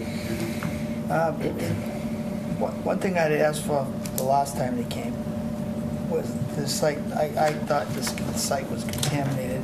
You have a letter stating that the soils are clean, but in the back was, they demoed part of the building. And The foundation's still there, the slab is still there. but they're gonna take it out? Yes, as part of the site work, it would be removed, and that area would be paved over. And I asked for us to have in our file the clean copy of the Clean 21E. Yeah, they gave us all that. We do have that? I Okay. forwarded it to everybody. They sent everything they had. Okay. The other question I have is that, is there, I didn't see it on this plan. Is there a snow stockpiling area here? No, it's due to the fact that I need to confirm this with the owner. Due to the fact they are storing materials, my thought was that they would be removing snow per local or mass laws. But that is something I can talk to the owner about, including maybe on our plans, if that's something that you would like to see. I would. That's a great question. And that would be something that on your next set of plans that you have that, either have the answer for us or have a snow stockpiling area on the plan. Absolutely. Thank you. Okay. So we need a motion to continue. So moved. Second. All those in favor say aye. Aye. Opposed? That's unanimous. Just Jen, one quick question. With the holiday being next Wednesday, when do materials need to be submitted by, Tuesday or Thursday? I just want to make sure. I think on this Thursday's fine. Okay. We know what we're getting. Right. I mean, it's not going to be a lot to review, so I think Thursday's fine. Okay, great, thank you. think about that. Next one is 242-1738, 332 Hillside Road.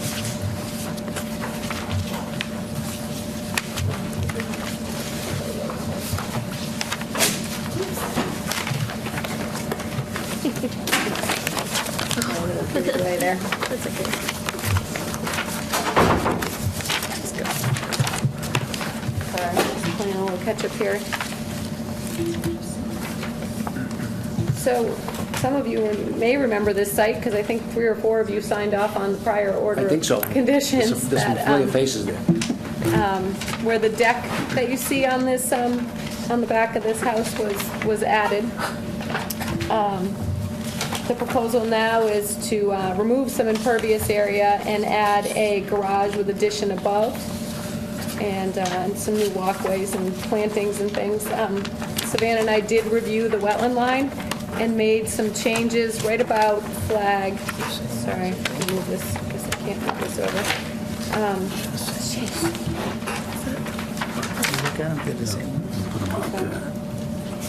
Well, the flags are a little bit off screen now, but between 11 and, we moved up flags A12 and A13, which this plan reflects. There was some brush dumping in the area that we talked to the applicant about, but with that, I'll let him present his proposal. Okay. Good evening. Yes, my name is Peter Calderouse, and I live at the property, and we're planning on putting on a two-car garage addition. I don't know if you have the existing site plan, C1 shows the existing conditions. I didn't bring these, I apologize, but so you can see the existing property. We had the wetlands flagged by Rim Environmental last month, which Jennifer went out and inspected and confirmed we did move a couple of flags on the back end of the property. So as you can tell from the existing site conditions, that most of the house is in what the 50-foot no-build zone. So we know there's a challenge to kind of add an addition on this side, but fortunately, where the addition is going, it's pretty flat, and it's on the side entrance of the house. And right now, really, as you saw it, it's mostly the driveway. It's pavement, it's driveway, and there's a turnaround, so it's pretty flat. So the addition is really going where the existing pavement is. There's not really, there's some minor grass disturbance, but other than that, it's mostly the pavement that we're kind of taking up. So we came up with a couple, with my architect, come up with a couple of designs. So we shifted, we have the... They'll come back, don't worry. Okay. All right. So we tried to lay out the distance as best as possible to stay out of the 50-foot no-build zone. And we were able to manage to do that. So you can see this hatch here is the addition. So we offset it to the back, so half of it's in the back side of the house, and half it's in, so it splits the existing house in half. So we're able to keep all of the footprint outside the no-build zone. Like I said, the garage, it's going to be a two-car garage, which the elevation is going to be matching the existing grade right there, because right now we're on the existing driveway, so it's the same elevation. And we're putting a bedroom with the bathroom above. My in-laws, they're moving in. So. Back to you. I'm trying to think. So yeah, so we propose to put some filter sock on either side of the footprint to minimize any runoff. We have a couple of areas we're proposing to stockpile any material that we need to do. The thing we dig out for the foundation or materials, we're not leaving any soils on site. I'll have my contractor remove that on a daily basis. So we're just storing materials, construction materials, wood, anything that needs to be built for the house. But we're not leaving any topsoil or anything on the site. Yeah, again, most of it's all pavement and stone, so that's all going to be taken off site when they dig it up. Joe, any questions? Well, it looks pretty well thought out, and the only potential migration area they got protected is, heading towards the, I guess it's the back, of maybe it's the front on the angle, heading up towards the brook. Yep. Looks reasonable. I'm all set. Yeah, just, are you going to have a foundation and a cellar and everything? No, so we'll go down 4 feet, 4.5, whatever the building code, I think it's 4.5 feet. No, there'll be a slab, so the garage will be the slab on grade, and then we'll build above that, so. Okay. No more questions? I'm just looking at Jennifer's recommendations. One of them is the brush, which you agreed to remove. Yes, we have, over the years, I've been putting grass around there, and the And- wetlands did change a little bit from when we initially did the deck, so I thought it was outside, but actually it moved a little bit, so.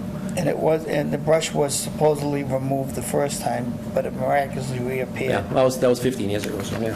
Over time, you get lazy, I get tired of walking around the yard, but yeah, we'll take it out. So, You could have a compost area on the other side of the lot. Yeah, I started actually to start putting things on where the stockpile area is, that side, outside, as far Yeah, as or I even in can. that, outside of the So. 50-foot at that back corner. Yeah. But it's just really sort of perimeter dumping. It's not like it goes No, way and back it's only in or grass anything. clippings, and I Yeah, don't- and there were some other areas of, There's some trees that have fallen over the years with the With last couple winters accumulation. we've had, a lot of branches and limbs, so. yeah. So my only recommendation to them, if they do decide to approve this tonight, would be that we do some monumenting of where the wetland has encroached into the yard. Okay. And then potentially do some plantings in there, maybe we can give you some choices and you Sure. can pick from. What do you mean by monumenting, you mean something hardscape, or Yeah, they plantings would be usually, enough? at monumenting the corners of that, maybe with posts and markers, we have some wetland markers that just Okay. say, and then the rest of I wouldn't propose, given the way the lot's developed and the age of the house, that there be any 25-foot no disturb, but I would recommend monumenting the tree line every 30, 40 feet or so. We have some markers that you can put Okay. on the trees and just sort of lets people know whether it's you or a future owner that what's back there. That's gonna be me for the next 20 years, I'm not going anywhere. There you go. Especially not after this, right? No. Right, I'm so- there for the long haul, so. Yeah, like I said, my only question was Jen's recommendation, which I fully agree with too. This applicant's been great to work with. I say, can I get a plan revision? And it arrives in the mailbox that afternoon. Actually, I got 2 copies of here, too. Okay, that'd be great. In fact, you can give those to Meryl right Oh, here. okay. All right, motion? Are we ready to close this? Yep, seems it. I would think so, yeah. Should be to close the public hearing and issue in 21 days, which would be the next meeting, basically. So We have a moved. motion? So moved. Second. All those in favor say aye. Aye. Aye, opposed, and that's unanimous. Thank All you. set. Appreciate Thank you. Next one should be interesting. 242-1045 COC request for 675 Chickering Road. So this would be North Andover High School. You had required when we permitted the fields approximately a year ago that the high school come in to you with a COC request. I don't think anybody had realized that a COC had not been attained on the high school. Let's get their drawings up. So I don't know if you want to present yourselves for the record. Well, before we get, excuse me, not to interrupt Well, I you. think we should do I a know. basic, yeah, okay. It's been brought to my attention that we don't have an as-built for the building of the utilities or the stormwater. Is No, that- we do have an as-built of, that's what I think we should let them present, go so ahead. they can say what they do have and what they're missing Okay. at this point. Hi, my name is Jim Mealy. I'm with the school department. I'm the assistant superintendent for finance and operations. And as Jennifer said, when we were redoing the turf fields last year, it came to our attention, I think actually Jennifer brought to our attention that when the original project was completed in 2004, that we had never closed out certificate of compliance. And so part of the conditions for allowing us to complete the turf fields or change them out was to do so. We have contacted Danisco, who was the original architect of that project, and they've been able to find some records of what was done and what still needed to be done, and Fred King is here for them. And so we're here to find out what we need to do to finally close that out. Okay. My name's Fred King from it's DGT. It used to be Schofield, and we were the site civil engineers on the project at the time. And in fact, I was the PE on that project. So one of the questions was whether we have an as-built. We have, when this project was closing out, the contractor was responsible to provide surveyed as-built. The contractor, we never got a surveyed as-built. What we got from them was contractors' as-built from their layout people. And we did all the inspections to confirm what these as-built plans had, but we never did get a surveyed as-built. They are digital, they're accurately drawn and so forth, but it's not stamped. So, in fact, Savannah had asked me to print them a full-size copy at the correct scale, and because of the ones that were in our package, we put together everything that we had on the site that related to the order of conditions, but we were able to print it at the same scale as the approved drawings, so it'll make it a little easier for them to compare the two things, the as-built from the existing conditions. What we did, Schofield Brothers at the time, I am also the wetland specialist for Schofield Brothers, and we did the wetland replication area and the buffer zone planting plans, and we did the as-built for those. And so, because the contractor didn't have a clue as to how to do an as-built on a wetland replication area, so we did that. We did the two reports, one after one season of growth, and then one after two seasons, two full growing seasons of progress. And I did a complete report at both stages, and we found that it was in great condition. A few weeks ago, I went out and just with the as-built plans and just to refresh my mind, because it was 14 years ago, walked around the site and checked out and see what the conditions were out there. And it's pretty much the same. There was a few things that there was 3 sheds that were constructed down to the south of the football field, and some sort of a little gravel parking area down there that was done since then that were not there when we were on the site, that were not part of the approved plans. One of the other things, but the wetland replication areas and the buffer zone replication areas, those came out good, and now they are doing terrific. They're still very viable and fully vegetated, and the vegetation's all grown up, and you can't even tell the difference between the wetland and the natural wetland and the wetland right next to it. So that part appears to be very, very good. We did 179 inspections during the project, and we saw everything go in as far as the stormwater management goes, and we can certify that it went in accordance with the plans, and we've done enough verification to know that it's at least that part of it was in great shape. Some of the things we found, the marker posts, the no disturb, protected wetland resource area markers, most of them are there, but there are a bunch missing. The no storage signs, a lot of those are missing, and now everything in our inspection, everything was there when we left. But of course, over time, there was 35 bird boxes out there. Again, a lot of them are still there. Most of them are actually being used, but there's some that are missing. The post is still there and the box is missing, or the post is broken off or gone. So there are a few.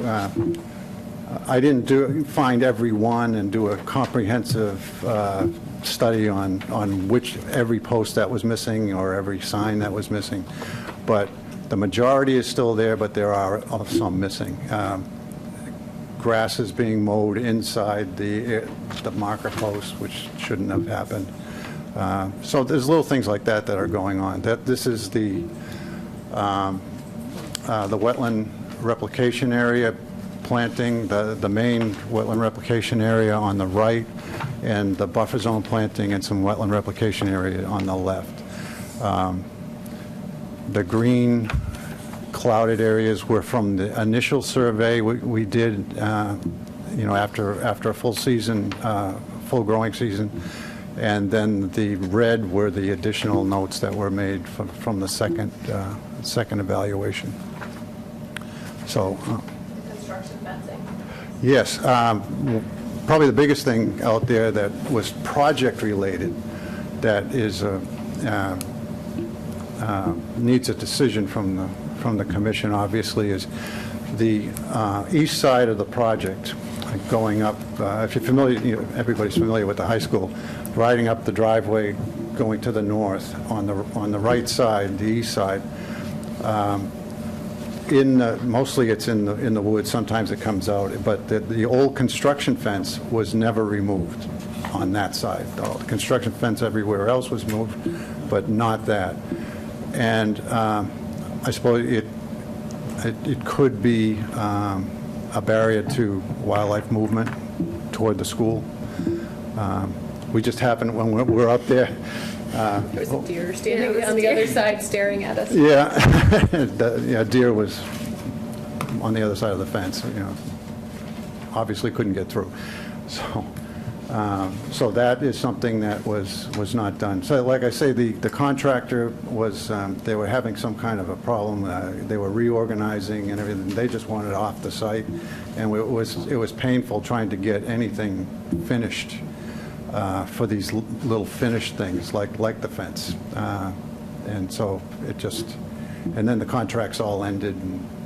One of the reasons I knew they didn't have a certificate of compliance was because the contractor had called me trying to get his bond back. And I informed him that the bond wouldn't come back until he had a certificate of compliance. So when they came with the school project, I did let them know that, we knew the order of conditions was open. To that effect, there is a $30,000 bond with $7,000 worth of interest being out there at the moment. So that's sort of, as far as I think some of the things are easily remedied. Posts and markers easily replaced, not mowing behind posts and markers, again, something that can be dealt with. I do think the replication areas look great. There are invasives out there, but there are far more natives than there are invasives, for sure. We talked, I don't know, when I stepped out briefly, the catch basins have been cleaned within the past couple of years and will be cleaned again. There's also silt sock around one of the catch basin outlets that's still there. Oh, in one of the photos? It's not in the photo, no, but it's there. You've seen it? I've seen it. There is the issue of the storage sheds and the driveway constructed on one side of the property. We do have some of that, I think, in the plans for the fields, I think, showed those sheds being in the 50-foot no-build zone. Not the three sheds. Not your plans, Oh, the plans you have, but I think the plans you submitted for the fields show them. Because we did give a partial certificate of compliance to the fields so they could go ahead and do new work out there. So those are sort of the easy things. But We have talked to a couple of contractors. If we need to, we'll be moving those. I think one of them might be okay, and two may need to move. well, I think when some of the enforcement type things, if the commission wants something moved, we can just approve that. If you want to permit something to remain, let's say it's outside of the 50-foot no-build zone, we could do an after the fact for that. You also have some equipment that's behind the sheds, that's thrown behind there, and then if you walk down along the fence, kind of the field, further down, there's other equipment that's been thrown into the woods that, it's stuff that there's similar equipment on the field that they use, so it would be nice if that were picked up and stored in some location where you can get at it when you need it and what have you, but not in the wetlands or in the buffer zones to the wetlands. Right. Joe? A lot of breath. 15 years ago, we saw all this coming. We anticipated this. We were assured repeatedly. We have a professional construction manager on time, on project, full-time, who's on top of all these things, and don't you worry about anything, and we took the bait. And the reality is all projects wind down rapidly at the end, and things don't get completed, and the bigger the project and the more costly the project and the more contractors that are involved, it seems to be that's more sudden, and that sometimes they just run away, and that's perhaps what happened with this particular contractor. All the more reason that, early on, we should be holding everybody's feet to the fire. We do it with private homeowners, but we seem to have more faith in our colleagues at various town staff department levels. And in this instance, what we have is a very, very blurred line between what was the incomplete neglect of the contractor as compared to what is the ongoing lack of adherence to an O&M plan into the original permit. What does the school department mow? What does the public works mow? What is the athletic department doing with discarded materials? Why are sheds out there? And what we have is 15 years later, a request for compliance with a permit that was valid at the time that really doesn't much reflect of what's being used out there now. That's frustrating at least. And if it was a private homeowner, we'd take them to task on it. And I'm not saying we do on this, because I'm not sure taking it to task does anything except give me agita, because I don't think we get anything out of it. What we have out there is some things that absolutely have to be cleaned up. They're not ready for CO. And after 15 years, I think we should make a motion to seize the bond and use it for conservation purposes, because that contract had no intent of ever living up to the order of conditions, particularly get the closeout and getting a certificate of compliance in the end. And I'd be real thoughtful and mindful to look at what the viability of it, actually seizing the bond and taking it as ours on this project.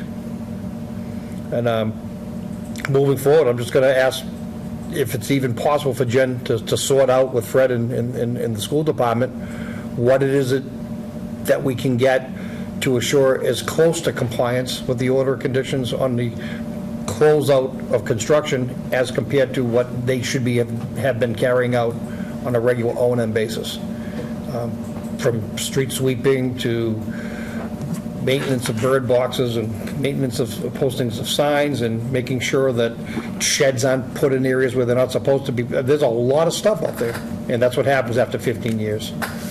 And so now that I'm out of breath completely, I'll leave it up to Jack. That's a tough act to follow, Joe. No, I think overall it's a project that doesn't appear to me to be ready for a certificate of compliance right now. Typically, it's not unusual we get the request prematurely like this, and some corrective actions are taken, and we resolve the issues, get it compliant, and issue the certificate of compliance. And I'll say it less emotionally than Joe, but I think that's our course of action. I do have one question though. It goes about the as-built plan for the finished product. You have a note in your letter that you've got some contractor's information that is available, that was provided perhaps at the end of the project. Is this good quality information that could be taken and for not a large amount of money, go to a surveyor and have them, make the changes that would accurately depict the actual conditions out there for an as-built? It's pretty it's accurately drawn. We noticed that when they were, say, giving us as-built invert information, say on a drain structure, if they were within a tenth, they just left our design information on it. So, because it was, but if it was significantly different, they would actually change the number. So, you know, so someone doing a new surveyor coming in would probably be able to use it as a guide, but they would have to do a lot of work to proof it. You Okay, know? so the answer is no, it's a large task. It's good data. I mean, I mean, it could be, for a contractor's as-built, it's pretty darn good. I'll just be clear, I don't think it affects compliance with the order of conditions, but I was curious because this is the school department and we all pay taxes to the same place. So, and I think, you know, over the course of, you know, your presentation, Jennifer's recommendations, I think we've itemized some things that need to be resolved. Probably the as-built being one of them. So I suggest we follow the course that we normally take and just resolve the issues and get a compliant project and issue the COC. Yeah, and that's what we expected. You know, we put together everything we had and to start the dialogue going, you know. I do think this will take some time. I mean, if you want to motion to seize the bond, or I know that takes it's a very specific process, which It's a we very haven't specific done in a process. while. So, broad brush comment on that is, to Jack's point, is, you know, the degree of difficulty of conducting an as-built survey and getting that memorialized on a plan. You know, if you seize the entire bond and seize all of the interest, you can spend that money on preparing that plan. Right. If it's to seize it to assure compliance with the order, Right. that's what it's there for. Right. And if the contractor wants it back, then he should have done it Well, on his I own. know the process will involve, you know, contacting the contractor and probably giving him the option of doing that work himself. Call him in under a violation notice, it's in violation of the order conditions. Well, I don't- yeah. Actually, it was issued to the school department, not the contractor. Right. So regardless, we can start that process with town council or whoever to make sure the funding is available. But I definitely don't think we want to, you know, put this on the agenda for the next meeting. We probably want to go out sometime and talk about when we should come back and Strategize. do an update on this. I think, you know, we have willing partners to work with, so. Now, we use the phrase as-built kind of loosely in the context of this project. You know, an as-built on a smaller project is very specific to what they were doing and its impact and its result to the order condition and the wetland itself. There's a lot of things that were as-built in areas that are outside the resource areas on this park. I really could care less where the edge of curbing is along 125. Doesn't mean anything to this. So we're not talking about an as-built of the entire facility or of every single drainage structure across it. What we're looking for is a general certification statement that the stormwater management system functions as intended, and that you That's me. that you would certify to that. Yeah, I've already done that. And I don't necessarily need to see that the invert up at that north gate is changed by 6 inches. Yeah. So we're not asking for that kind of level of detail, but in all those areas that are within the resource area, within 100 feet of the wetland edge, those areas where driveways were supposed to be in edges of curbing or walkways or whatever they are, those need to be shown. So that's what we're looking is, I think, that's what we're looking for. That's good clarification. There's also that one area, I mentioned the silt socket, the outlet to the catch basin. It seems to me that should have been removed, sounds like years ago. Is that on 125? Because that may have been. No, it's not on 125, it's on the driveway into the... Just as you turn the bend by the tennis courts, right? Yeah, just like that on the left side. I've seen it too. You walk on the sidewalk there, and you look in there, you can see the catch basin outlet. And there's the silt sock around there. So, I don't know how long it's been there, but I assume it's been there since The they... project says these hay bales and silt fence, so I'm assuming it's a post another project that they did. So we can work on that. It's a a good point, because subsequent to the school itself, wasn't there at least a couple of actions where there was some bleachers added and some improvements to the softball field? Since I've been Oh, so, here. yeah, right. But I do know that, the town has, some of the catch basins were sinking and they were raised, so it could be any project. Could have been another project, sure, Right. but I mean, it's just still there, and Right. it should be probably removed before a certificate of compliance is issued.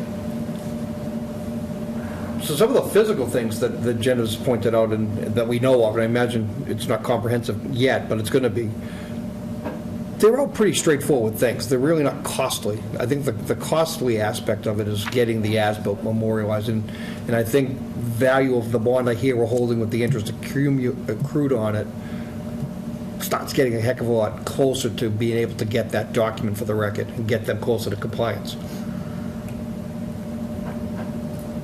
We'll start working on it. Do you want to, what do you think is a good time frame to come back and give an update of where we're at? 3 months? Look, I would say they're gonna need at least a month. I have issues too, well, that parking lot down at the baseball field. Seizing the bond alone could take a couple months, so. Well, I'm not saying, I don't think we have to I go say there. consider it. I mean, Yeah. consider all options. I'm not saying we're going to half-ass go out there and just do it. No, I think we need to understand how we do it Gravel and what it parking takes to lot do was it. an addition. I do know. Do you want, I guess, 2 months. in considering that. Before school reopens, and because everybody's got other distractions once that happens. Unrelated to. You guys always have distractions, year-round. Unrelated to, I'm naturally interested in the stormwater, but do we know where all the utilities are and everything is there a plan? You're looking at one of them right there. Right, so this is the as-built utilities, correct? That's one of them. There's three. Right, so these were the ones we asked for on a larger scale, because even with Savannah's eyes, we couldn't see it. Here they are, by the way. Okay, excellent. So that's something we can start looking at, and we can also have on record. We could certainly start addressing the no mow and no disturb signs and that sort of thing. I think those are sort of minimal. What I was going to ask you is, with the sheds that are in the 50, do we, is that something they should consider in the off-season to be thinking of a relocation area?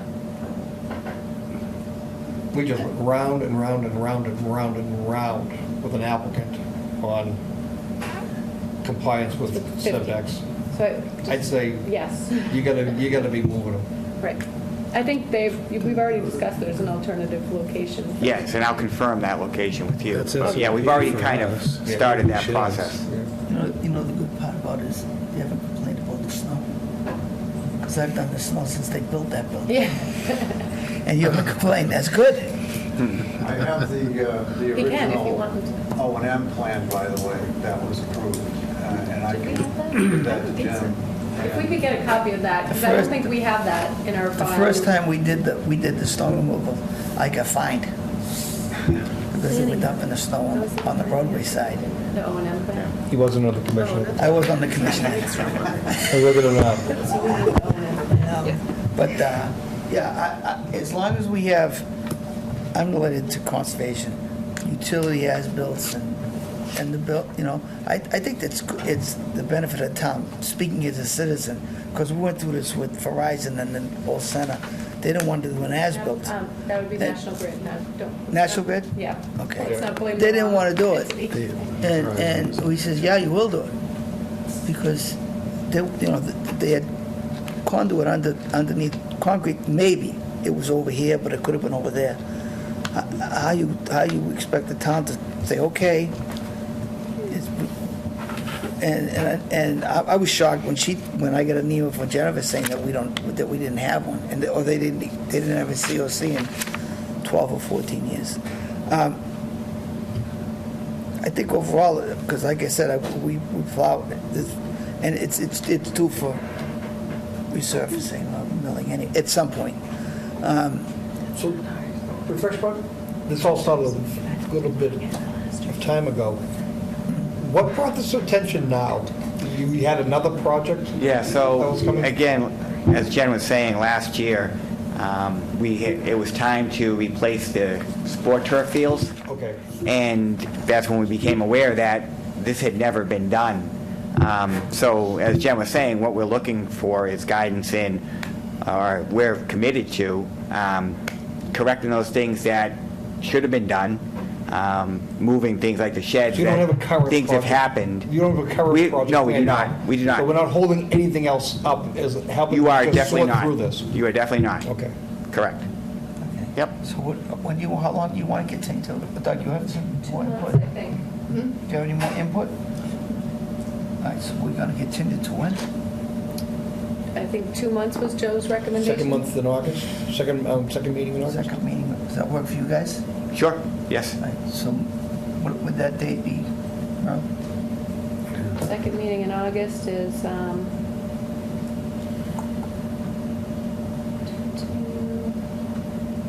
the 22nd, August 22nd. So we're going to continue to August 22nd. Motion?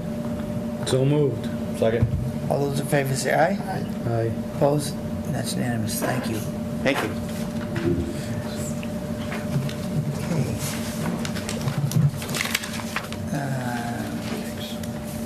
All right. Do you want to go to master plan, or you want to just go to 351 Willow Street? No, master plan is just, there's a meeting on the 17th. I'd like to have somebody's comments from the commission, just because I don't know if anybody attended the meetings, and I don't want to make the comments come from me, because this is your master plan as citizens and commissioners, so I just want to make sure that we get some eyes on it and that we get some comments, so if anybody, and not the whole, I mean, you can read the whole thing and provide comments on that, but I'm specifically looking, because we just did our open space plan, for your comments regarding the open space section. A lot of the information was taken from that plan, but there's some recommendations in there that come from citizens and others who commented on the plan, so I just want to make sure, you know, what's in there truly reflects. You sent it to us already? Yeah, I've sent it twice, I but saw I sent it again today, so you should see it. Bacon Joy, again, no vote needed, Are but you sending these as attachments or links? Because I'm having trouble finding attachments. links. So Bernadette Links. had, I think the master plan was also as an attachment, but it depends on how your screen Because displays I saw your it. email today, but I don't think there were any attachments. There was a link in Bernadette's email underneath, and on my screen, there was an attachment, but I'm not sure how it displays on yours. But Bernadette definitely had a link to the master plan in her email. But I can send, the problem with sending it as a full-blown attachment, if it's a 10 megabyte or 20 megabyte file, it's not going to come through. And you could just put, So can you she's call out just our sending, she's piece? sending like Google Drive links or some kind of Okay. link that way. Okay. Dropbox. But yes, I may be able to make a copy of the link and I'll send the link separately. So 351 Willow is a COC you already approved, and it didn't get, so we're going to get a, or we had a signed one, but it was never recorded? No, they never signed it. They never signed it. Well, or we didn't have a signed copy, and it was never recorded, so now we're just going to get them a new true attested copy. I just wanted to know that in December of 2001, you did vote it, so no votes necessary, just something they can record to get that off the books. You've already heard 487 Winter, and we did continue that, right? Till April 1st, the first April Continued meeting. till So that moves us- April. Next April? Yeah, moves us on to 440 Great Pond Road. I discussed that with Lou today, so I think they're just seeking a continuance until the next meeting to provide the restoration plan. If you want Motion to continue. So moved. Second. All those in favor say aye. Aye. Opposed, and that's unanimous. Okay, and we don't have any decisions because the DPW isn't ready. So we have a motion to adjourn. So moved. That's Great Pond Yeah, Road. we'll show you some That's photos. Great Pond Road. Yeah, we'll come back and get All right, we need a second. photos. Jack, motions? Yeah, and we need a second to adjourn. Joe's second. We're all set. Okay. Camera guy.